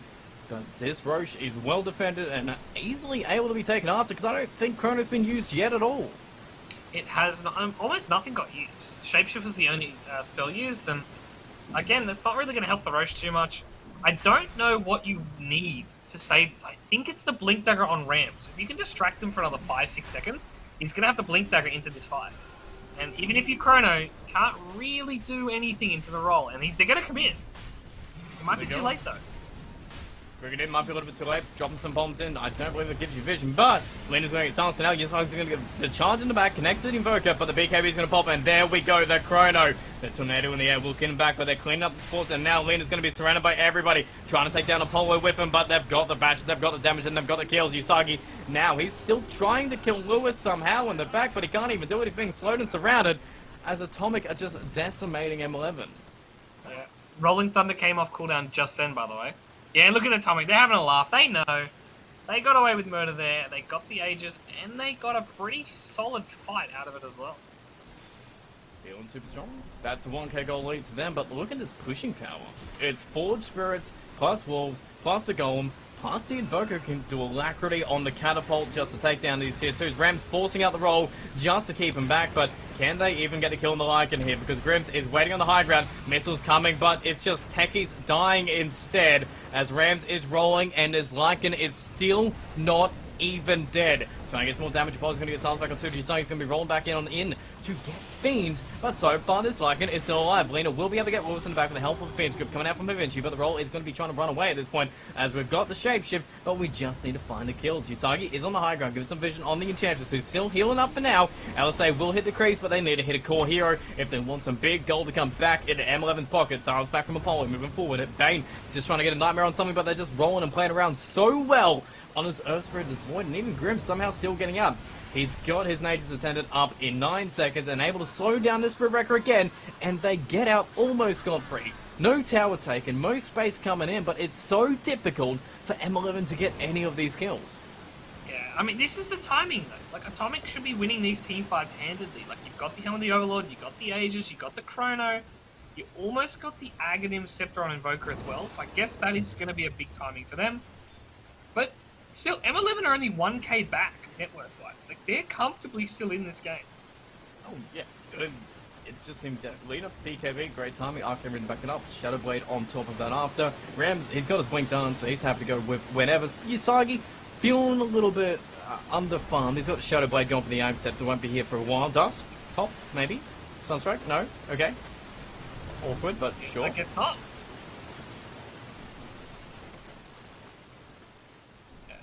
It will be curious to see, though, because right now we're seeing everyone grouped up on Atomic, but there's really no play for them here because this tier 2 still got about half a teleport, and they've got the Fortify as well. Rams has Blink, so they've got a good fight here, and it kind of looks like Atomic are going to push the issue ages on 2 minutes. So, I don't know. It's going to be a bit awkward. Well, let's see what they can do about it. As Hated, he's hanging out. He's got mines. She's shown by Sunstrike. Apollo's just going to connect with him under the trees. Rans comes in and just going to be connected around that roll. Yes, we've got the Chronosphere, but it's just on the techies. And with the disarm, he's not doing a thing. Nightmare comes out. Usagi goes in. They find his void in the back. And with the damage they've got from the leader, it is way too much to handle. As Apollo does get the magnetize off, but the damage isn't going to be enough to save him. Missiles coming out. Fiend's going to get control for now. So Vinci is going to wait in Viz and pop the dust, but then goes the Fiend's grip as the creep's trying to do enough damage to Bane, but it's enough space for them to maybe get the kill on the Fiend. No, he moves too fast away. Invoker still hiding in trees, will be charged upon. They need some dust. Maybe we get to Ghost Walk off, but doesn't really matter. Lena is still working it. As long as you got the control, Lena will work it and kill anyone in front of her. Yeah, I mean, that's what we were just talking about. The fight felt so forced. They got the tower in the end, but at what cost? Like, you lost your Aegis, you lost a couple of heroes, and losing the Invoker at the end there was probably the biggest loss they could have had. Laser runes are stolen. Charge going in. Looks like M11 are ready to fight whenever they come. How are you feeling about this techies though? Like, I don't think Hayden knows how to play it. Genuinely, I don't know if he knows the new techies. Like, you look at his item build, it's very much reminiscent of last patch. He's going Aether Lens. Where I think a bit more aggression, a bit more greed would actually work well for him. Well, they're getting time for greed. Still got the 1k gold lead to them now. He's starting to charge in to keep these creeps back, work on the Centaur and give some even more gold. Just to the lane, 250 on top. That Silver Edge is coming up super fast, and a level 8 of Vinci with Fiend's Grip in 45 seconds. I think we went for that timing as Rams. He's watching. They want to go for SIRX, but he'll play it safe. Again, he's got some good feelings for this game. He knows when something's up and knows when he's being charged. Yeah, that is true. It's going to be curious, though, because Fiend right now, I haven't seen him bring many Helm the Overlord creeps in. I think he's brought 2 golems, and they found someone. It's Grims. Oh, killing spree. Another kill given to Lena, and maybe, yep, there's going to be another creep given back as well. It's only Enchantress creep, though. 6 gold, but hey, have it take it. And finally, maybe we can pressure some towers on M11 as well.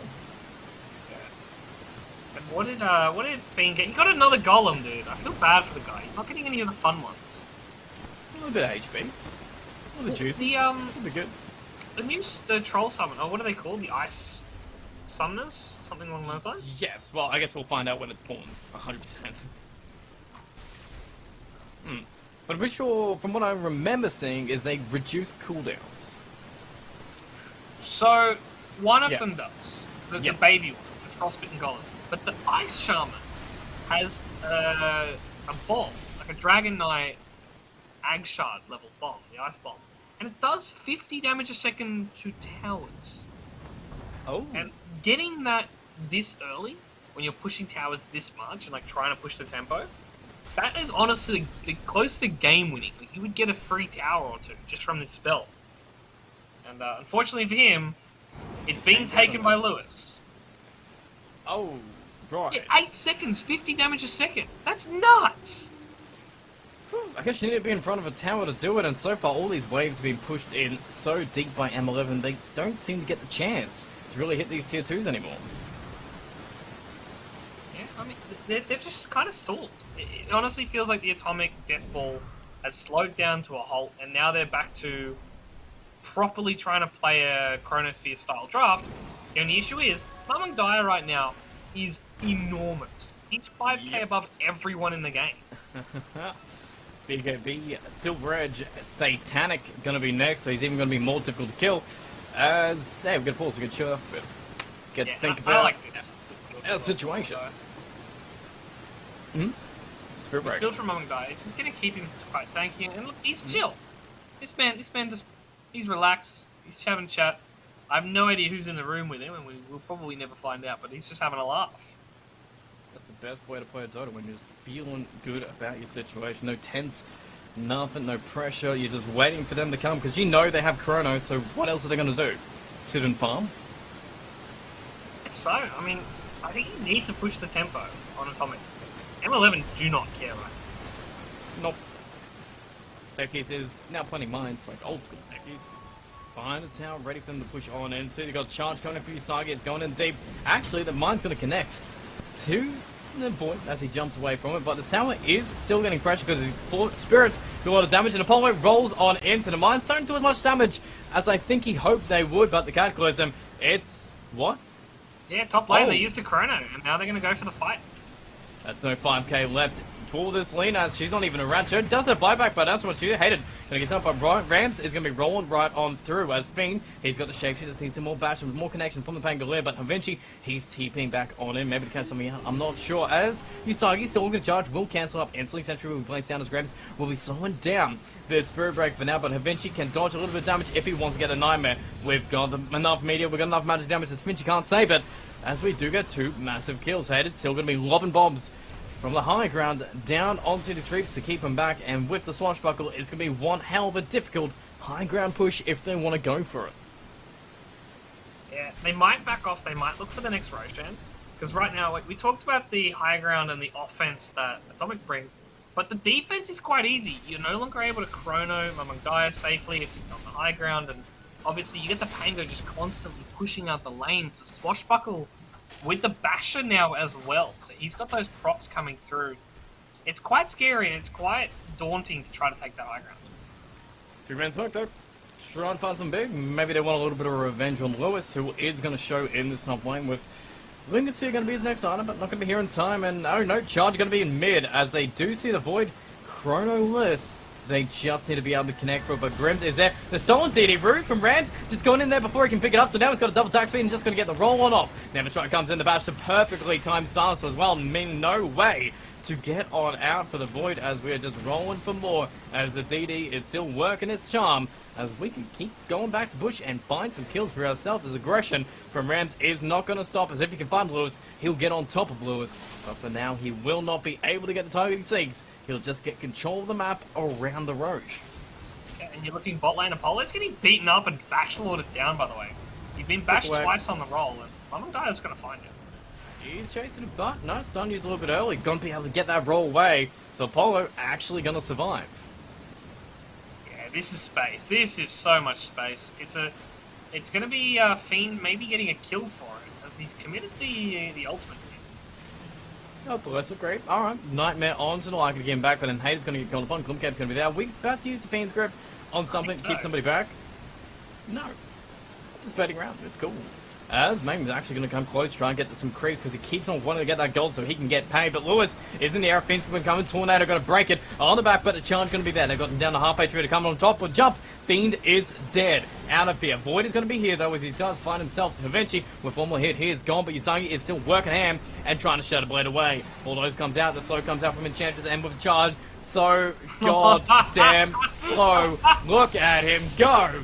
As he's gone too. Oh, it's going to be the most pathetic charge I've seen all year. It looks like he's running on ice. Yeah, so what was he hit by? He was hit by the Enchantress Slow. He was hit by Time Dilation. And he was also hit by the Ice Wall Slow. His movement speed would have been like sub 40. Yep. It is a kick on top. The Boulder Smash just to make him even slow after. As you do.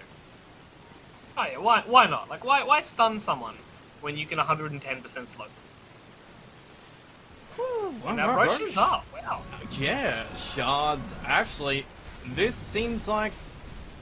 Is it a good shard game? I don't know. Got Void Shard, got Enchantress Shard, pretty nice. I think you go the Voids, just go... It's basically, you don't need a blink. It gives you like that extra cast range. Extra 400's a lot, considering the base is only 650. There's like basically almost double the increase, and they left the shard in the Roche pit. Classic. Alright, we picked it up, we're good, we put on the Void, sweet, we've got that extra range to go through, unless he gets close enough to that Bane and Feeble, then he's not going to be able to jump as far. Yep, and Apollo, they're looking for Mamangaya here. He's been found. BKB comes off, instantly pops, going to go straight for Lewis, pops a Lincoln Sphere and just going to be wailing on him as we've got enough stun to kill him. He's gone out of here, but Void does have a chrono, could use it, just needs to jump, stun's going to come there. Roll isn't going to connect, but it doesn't going to be there to pop. Fiend's going to keep on running, they really want this lean, but they need more damage to do it, so he's not going to try and work. Vinci can save, but it's the Satanic coming into play here. Magpie's going to come out, but we do have a Nightmare in a second. I'm going to get silenced by Apollo. perfectly played by his first but the BKB is coming off, and they're just destroying everyone now. Eventually, he's going to get bashed upon by these creeps and destroyed, as we've lost 2 and maybe another one if Usagi can get caught here.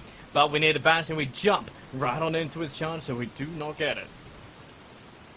And I like what they're doing for Atomic here. That they're taking these fights, like, they lost Invoker, sure, but Faceless Void is doing so much work, and he didn't use Chrono. So keep that in mind. Next fight, they're going to have the big ultimate there. He might even... Yeah, he has 20 now, so he has the extra attack speed in the Chrono as well. That's going to guarantee the kill, whoever he gets it on. Unless they can find Fiend before he gets there, so he just dies instantly. Grims might go down first, as he's not get. Yeah, cool. Alright, chance is gone. Just get on out of here, because Lina is still gone for 50 seconds. Yeah, and like Mamang Daya right now, he's got all of the net worth. Rams, he's getting pretty chunky, but unfortunately Yusaki's not able to keep up, and he has the Aghanim Scepter now, but this is where he starts to need BKB. This is where he starts to need the Kayasha. And I believe he has Aeon Disc queued up on the Spirit Breaker. That's not an item you want to see on the Spirit Breaker. It's a bit rogue. That's all I'll say about that. Okay. Havinci's going to be...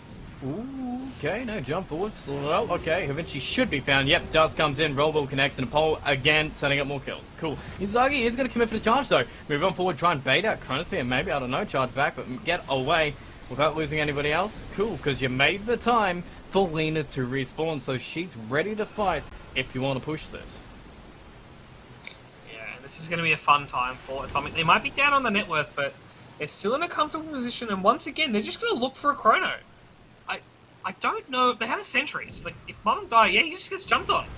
Chrono Dead. Hated. Could go Cataclysm. No. Bash has come in and he is out of here. So he does it. No! Gets it. Does it. Makes it. And he is going to live long enough with it. As we've got our own BKB coming off. And Mangum is going to survive as Rams is keeping a Poly Shock. Actually onto the low ground here. But with the Laguna Blade, he's dead anyway. EMP charge comes out. Spirit Breaker is going to be Shadow Blade away. But more dust comes in. But it's roll from Rams. It's going to be surviving. And Spirit Breaker looking for the Bash because he knows he might be dead. Okay. Okay, that is right. insane. Yeah. How does Mamang Daya not die in that Chrono? I don't know. He needs one more Bash. That's He it. did twice. They've got Fiend Script.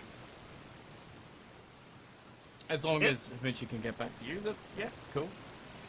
And Yeah, Lewis, I mean, he's still got cold stack. That's true. I mean, they could just Fiend Script Lewis, is what I'm thinking. And he just Okay. dies. He's got the Lincolns up, so they'll need to use a spell on top of it as well. So they'll need to use probably Enfeeble. That's got the longest range. We're having a bit of musical chairs here over at M11.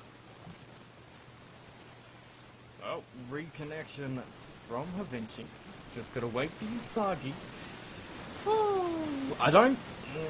Usagi, it looks like Usagi is just committed to his own death at this point. He's just like, I'm gonna bash you a few times before I die, but that's about it. Has he got buyback? No. Oh, he's nowhere even close. I'm surprised he's not making an attempt to get out, but I guess he runs slower than the Lycan. The Lycan's going to one-shot him. It's one of those situations where you just hope that Rams can save your life. And by actually next fight as well, it's a little bit of investment, but Lycan will finally have that Ags too. That is true. I mean, what the problem we're seeing is Lincoln's is up now on Faceless Void, so it's not going to be as an issue. But he's been getting Fiend Script a lot in these fights. He's losing a lot of his time in Chrono to either the Nightmare or the Fiend Script. Or worse, he's not even getting it off because he's being stun locked. Ram's doing a really good job as well, just counteracting these infights, getting the roll just to make it so just dysfunctional. Just everyone getting bashed when the roll's coming through. You can't predict how these fights are going. I mean, the only prediction you can make is Mamang Daya is going to somehow find a way to live. That was Nuts. something else. Alright. Well, I mean, he's got to kind of still survive the team fight because they still have heroes with damage, could jump forward, just going to hit a few creeps, and actually Usagi does survive, which means we found ourselves a void. Do we have a control for it? No, we're going to actually find him on the high ground. Oh, the bash from Rams will find it. The Fiend Script onto Lewis. We'll get one, and I don't think Rams is done. He's slowed down with the time lapse, but Void has got to run with his Mask of Madness, and maybe he gets out, but Lewis definitely doesn't. Yeah, and he's very lucky there. He actually had the Lincolns popped by charge. So Nice. he would have 100% died if he didn't have that Lincolns. The charge would have been enough to get the fight started, and once the fight starts, it feels like M11 are very easy easily able to take these extra pickoffs. I say that, guess where he is? Try and get pick up. Ooh, What hello. what was that? Hello.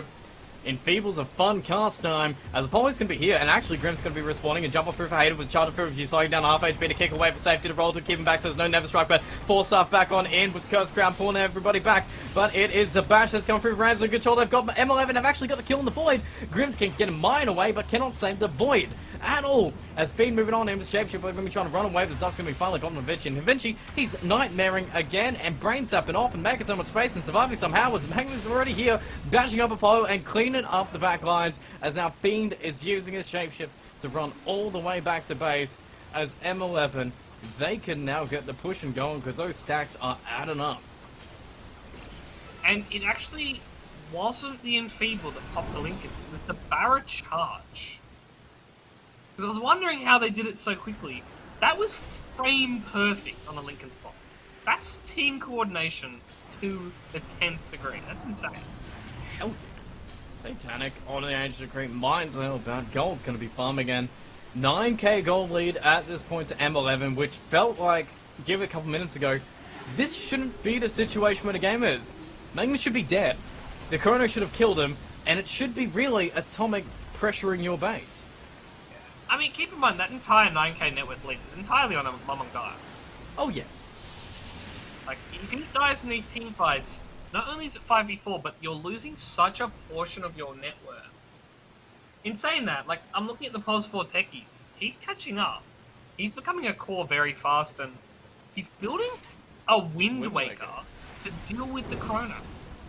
Save anybody in it. That's some good support play. I love it, but there's no middle ground item. That's going to take a while to build. As you can see, he doesn't really have that many items. Oh yeah, no, it's fine. He's got time, he's got space. I mean, scalability at this point, Lycan's got Ags, and then that's probably about his scaling potential. He's going to be trying to give the go to really this Void to bring in the damage and carry the rest of the game. I mean, that is true. They just need a bit more damage. It's a shame these fights are just going awry for them. And now, you look at bot lane. Is Lewis going to snipe Ramsey? On this. Was that Aeon? Yep. Oh, disaster. Yeah, that's a victory for Lewis right there. Lose Forge Spirit's do. Does he have the talent as well? He hasn't even got the talent. The 50 Forge Spirit attack speed. I don't even know if you take that. The cold snap cooldown is pretty hot. Brings it down to 12 seconds. If you ever get Octarine, it brings it down to 9. Like a 9-second cold snap is pretty good. Well, we'll see where it goes, because he has to skill something at some point. As Roche, I mean, a minute away from respawning, it's Smoke Aggression really from Atomic here, who already used Shapeshift out just preemptively, trying to find something, but they will not find anything as M11 are in a different jungle. They still have the Wolf Bite though, so he can still give that extra little buff to Faceless Void. However, Faceless Void's in the bot lane farming his little heart out. Yeah, he wants his Scotty. He needs his Scotty. He desperately needs another item, because that net worth difference needs to be kind of taken up by something. That is true. I mean, he's fallen behind. Rams is ahead of him by about 2k net worth. Yeah. Like, Rams has got an Ags, by the way. He's massive. Oh man, okay, cool. And yeah, he's just going to refresh her after. Like, he's done with his building. He's looking at M11, they're just ready to go. Roche and just push. Or DD Rune and do whatever you need. Mid lane, rolling in. Apollo actually going to try and break down that charge. Silence comes out, but we've got Smith's flying on in, and Never Strike won't connect because he gets just far enough. Fiend actually popping the Shapeshift, moving on forward to try and find someone, but we've already got Vinci. But that is just Vinci who was trying to deal one. Apollo will actually get the roll connection on the head. Slow coming out with the enchant, and Trix, yep, he got bitten, so he's going to become a wolf too. But we've got the half HP, the damage coming in, the roll coming out, and the acceptor from Pangolier making these fine hands and waiting for the BKB to be done on the Void, which is it. And the bashes still keep on flying. Rams is going to be there. Tornado caught on up. The vision on the high ground actually catching out Pangolier in the back. And Usagi still working it, but Helena still needs a way into this fight as we are moving forward and waiting out the wolf fight, which has still got 10 seconds here. Chronosphere straight on, man, with the Sunstrike. This time, he will not survive, but he does have buyback. Usagi kicked on in to charge in away, so he makes it out, but high ground is where we need to go. Yeah, and I love that play.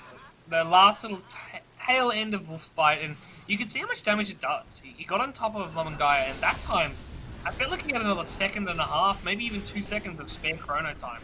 That's how quickly they just chunked through him. That crit, that extra auto attack speed, and it's just making this game a lot easier for him. Tango, okay, jumping in, gonna get slowed down, bash on up, and oh god, please, so, and this pops, he's good, he's great. So far, we're just gonna spearball, roll, bash, Fiend's Grip, okay, high ground, Lewis gonna have to blink it aggressively to save it, as we move on back, but we do get a nice little bash charge onto Service, but the roll comes through and ramps on a monster kill streak, kick back on into the team as Bangalore went bashed up, Biter's Void constantly, and he's dead and out of here, no buyback, 95 seconds away from you, as you are still charged at the base, missiles will fly, not too many damages, we're just gonna be moving away, to go for Havinci instead, without any glimmer or dust or anything or tornado. We will finally keep him there, but as the space coming in, as Pangoli does get buyback and the roll comes in for Hayden to jump on in and blink on out. Rams gonna get the roll, but needs to find on in with a nice, beautiful swap through reconnection back on in with another shield crash on top. Grim's very low, but the main target here is this Invoker. Tries to TP out in Vids, but we will find him, we will kill him, and we will take 3 and somehow keep our mid-racks alive. Yeah, all for what, 1 buyback there? I believe Rams is the only one to buy back, and they lost to tier 3, they lost a lot of net worth, and all in all, they kept the fight alive, and now Roshan is available, and I believe it's a free axe. It is indeed. Ooh, leaner axe? I would give it to the Bane, as rogue as it sounds. It takes the cooldown to an insane 55 seconds, and it spawns the illusions, which means it's harder to stop. Okay. Yeah, I'm kind of cool with that. Make it more difficult. Does techies have ag still? Okay, reactive taser can be cast on allies and deal 300 damage on detonation. Is that worth it? Or it means you can put it on Rams while he's rolling. That's pretty good. Is 300 damage worth it? I don't think so, comparative to Bane, getting the feed step off. I'm hearing some shapeshifts coming in. We're finding it where Atomic. Do we have Chrono? The bash from Kisagi keeps the Chrono back, and the bash from the Pango keeps locking out. He gets bashed again as he runs back into the Chrono, doesn't do anything, but Lena needs that Satanic, and he's getting it off. Void will be controlled, and like in Fiend, he's just going to get collapsed upon as that fight went to disaster.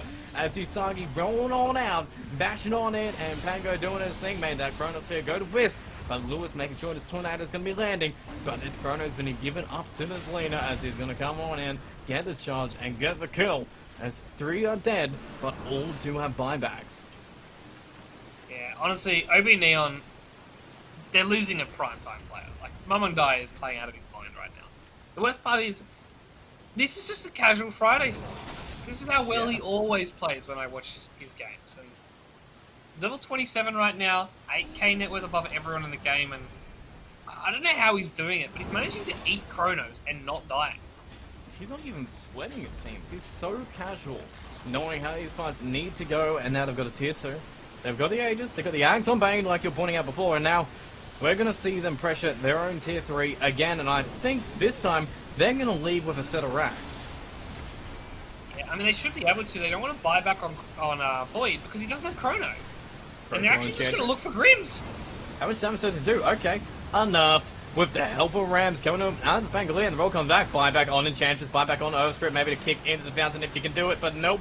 We're going to roll, disengage, and hopefully keep Usagi in the area as he does get silenced, but Rams is just doing so much work, keeping anybody from casting any spells. Tornado going to miss both these heroes here as Rams is going to blink aggressively on the Enchantress and wait for Swashbuckle to come off cooldown in 2 seconds. Hopefully survive, but he has the Elders to purge and run. Silence will go into the roll, but Earthspirit will kick him back into the media. It goes on the high ground, but Hayden's going to try and get the Silence off, but it's really just this Lena working on everybody. Bane is 3 Banes. Fiend's gripping this one faceless Void and getting him down so low he has to go back to the fountain, and the buildings are going back, but Invoker, can he do it? Deafening Blast, doesn't matter, he's not going to kill him off, but we've got the Wolf Bite. The Wolf's got the Glimmer Cape, the Shadow Blade, the Runaway, and the Aegis still up, and the Satanic back off cooldown. Buybacks keep on coming. Usagi is going from his base all the way down this base, and so is Havinci, but his walk is going to be a little bit longer, as Fiend, I'm pretty sure he's just stuck here trying to TP out, and he will not make it, as he thought he could find Hayden in the back, as Usagi finally comes back, as Fiend needs his own buyback,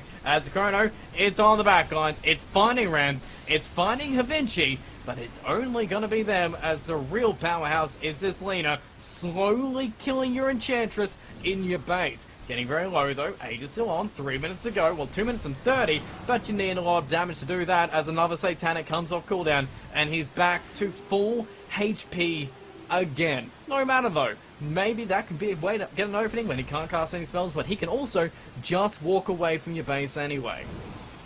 I mean, he can also just die. He has an Aegis. Like, Mum Guy kept the Aegis that entire fight, and he has the BKB back up, so even if he goes down once, if they don't have Chrono for him, like you said, they use it in the back lines, Mum Guy can't die twice. Like, there's not enough damage on the map to make him die twice.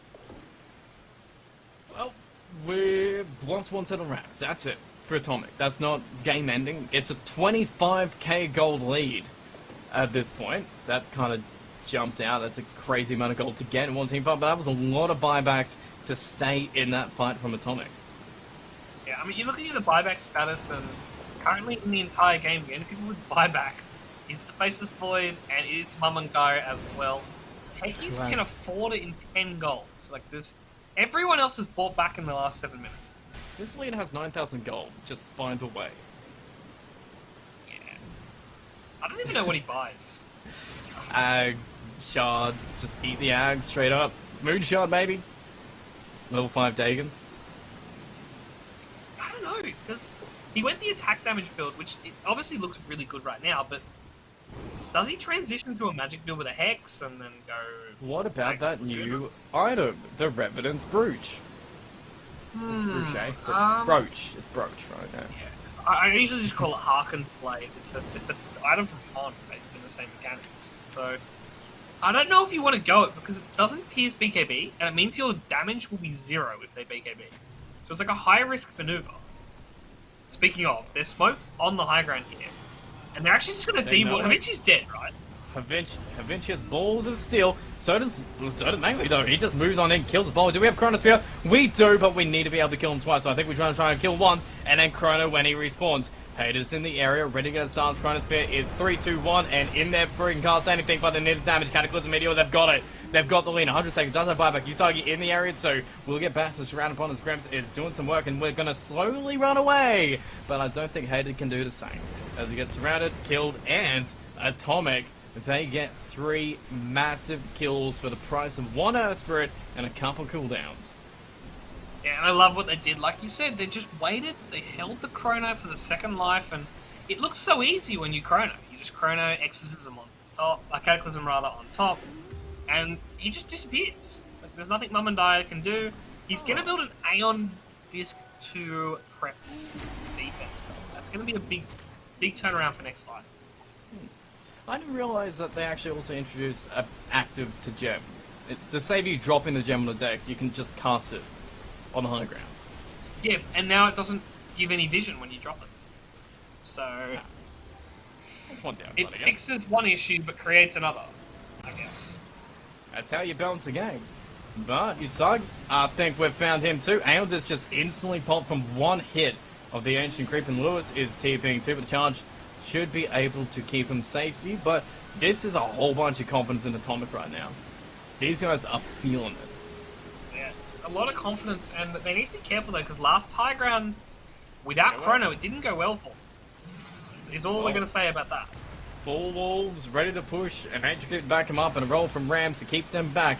Just reconnected roll. Fiend is just going to become a shapeshift, and maybe even bite this Void as he jumps down to the lower ground, but the Fiend script from Havinci. Which Bane do you choose? You get the right one, but Lewis is going to be dead before you can. As Main, he's going to be here too, just trying to get the L Sabers, work on the creeps, came back too, but Bane, he's just going to Glimmer Camp, going to be dancing up, but he's making up some space as we've got the shapeshift, we've got the time, and we're just blinking on in.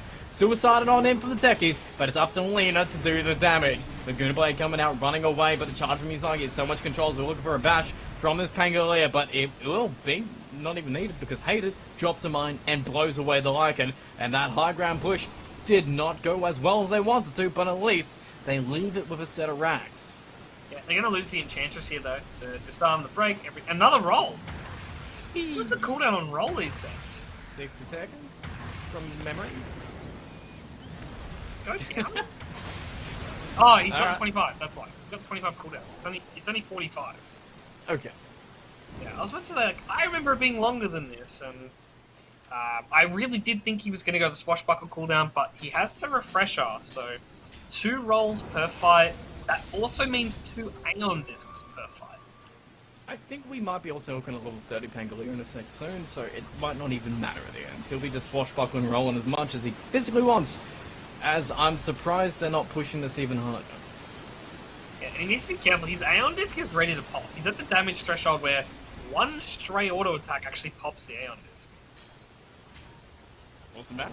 Looks going to come out. Chrono is up, but you need to wait for your Cataclysm. There we go. 2 seconds away, but Lena is on the outside of it. Bash comes out. Cataclysm goes in, but can they get the kills? No, they cannot. As the roll will kill Apollo, the control might almost kill the Void. He might be able to jump off. He can, but what does he survive into? It's the roll from Rams and the charge. Explosion of the techies landing on his face. Wind Wakering all the way out as well as we go back to work on these racks. As we're working on Havinci again, but he's always got reinforcements. Aeon disc pops, Rams goes in, gets more disarms on the face board. Tornado's going to break away Hayden's combo, so we can't follow through disarms. But we might even get the Pangolier here, who doesn't have the Aeon disc anymore, so the damage will be enough for him. But this Lena is looking to end, working on this Ancient, just going to get Hex, so he can't do a thing, and can get a bash. No! M11 get it. Yeah, and a pretty scary finish for the fact that they were so far ahead. And I don't know if you saw there, but Rams fought back, didn't have money for boots of travel, and just panicked, didn't TP, just sat in base. he just didn't know what to do. But what a way to end that game too. Well, that was a good ending. Forcing it in, Lena eye on the prize, knowing where to go to, knowing that really the Void and the Invoker were just distractions at the end. They can't swell their spells, they couldn't do much more than that, and they just ended that game, which was actually super well fought by both these teams here. They both kept a clutch place throughout that 48-minute game. Yeah, I mean, that was an absolute cracker. Like, I kind of want to see another one of those, unfortunately. Few technical issues prior to this second game, and yes, it does bode well for Atomic, though, because we talked about M11 being a really strong team. Atomic really had a lot of chances to win this game. Like, their slight miscalculations on the high ground, and a few times they got punished for small mistakes here and there, but they could clean those up pretty easily, and they could definitely start winning more games. 100%. And right now, maybe day 1 week 2, but we have got an interesting scoreboard because M11, they are still on top. 6-2 at the end of this, and still, right down there, Giga getting the benefits of today as well. They've got 2 points on the board, making sure that they're in 7th position with Team QX in their debut just below them. Yeah, and this is obviously the shape of the leaderboard's going to change quite a lot, because Gargoyle Esports has only 4 games played. UDV has only played that 1 series, so they've got a lot of room to grow. Likewise for Burmese Ghouls, so this will shape up quite well in the coming days, and it's going to be interesting to see who stays on top. Well, we've got some more games to find out if they can, or if we can, because tomorrow's games, I'm pretty excited. I'm always excited to see some more patch games as well, to see how these teams are doing that, but Gargoyle will be back. First game versus UDV, who we haven't seen too much of either, so it'll be 2 unseen teams coming on in to see how they approach this new patch. And then second game, just as cool. HC Sports versus Burmese Ghouls. Yeah, I mean, the first one, obviously, you have to get keen for. Both of those teams are playing exceptionally well. Neither have dropped a Series 2-0, obviously, because they haven't played a lot of series. But for the Apes and the Burmese Ghouls, that could be the playoff decider. We were talking about it quite early, but whichever team loses that, they're going to really struggle to make up those extra games. Right. So tomorrow, just as a point, but we've got a day in between for 6 PM Australian Eastern Daylight Savings Time for more Dota here on brand new patch. And I'm assuming that you're going to be playing a little bit more of the new patch to get a little bit of a free MMR maybe for the stretch you've seen. Maybe not till the weekend. A working boy does not mean a Dota boy. I'm not going to have the time. I actually have to go do more work, and it's 10 PM here already. Oh man, well, I'm going to play some more Dota. That's what I'm going to do. But I'm also going to thank our sponsors for this season of LPL's Dota Pro. Because LG, our presenting partner, always been there for our last season and this season. And it's been a great season so far coming to week 2. And Rocat just having some fantastic hardware to bring it. But we'll be seeing everybody here for more action on new patch. You're not going to miss it. There's some crazy stuff coming in. And it's going to come up tomorrow here. You're not going to miss it. But The ulti's going to pop off from Oracle. Hook back in from Andros. Going to be charging up that epicenter. No one's getting out of here. That's 3 going down. Disruptor, he was de-warding. Look at the damage. Oracle buys back, sweet as honey, says the big boy bear, and they are going to just crush your high ground from this. What a massive fight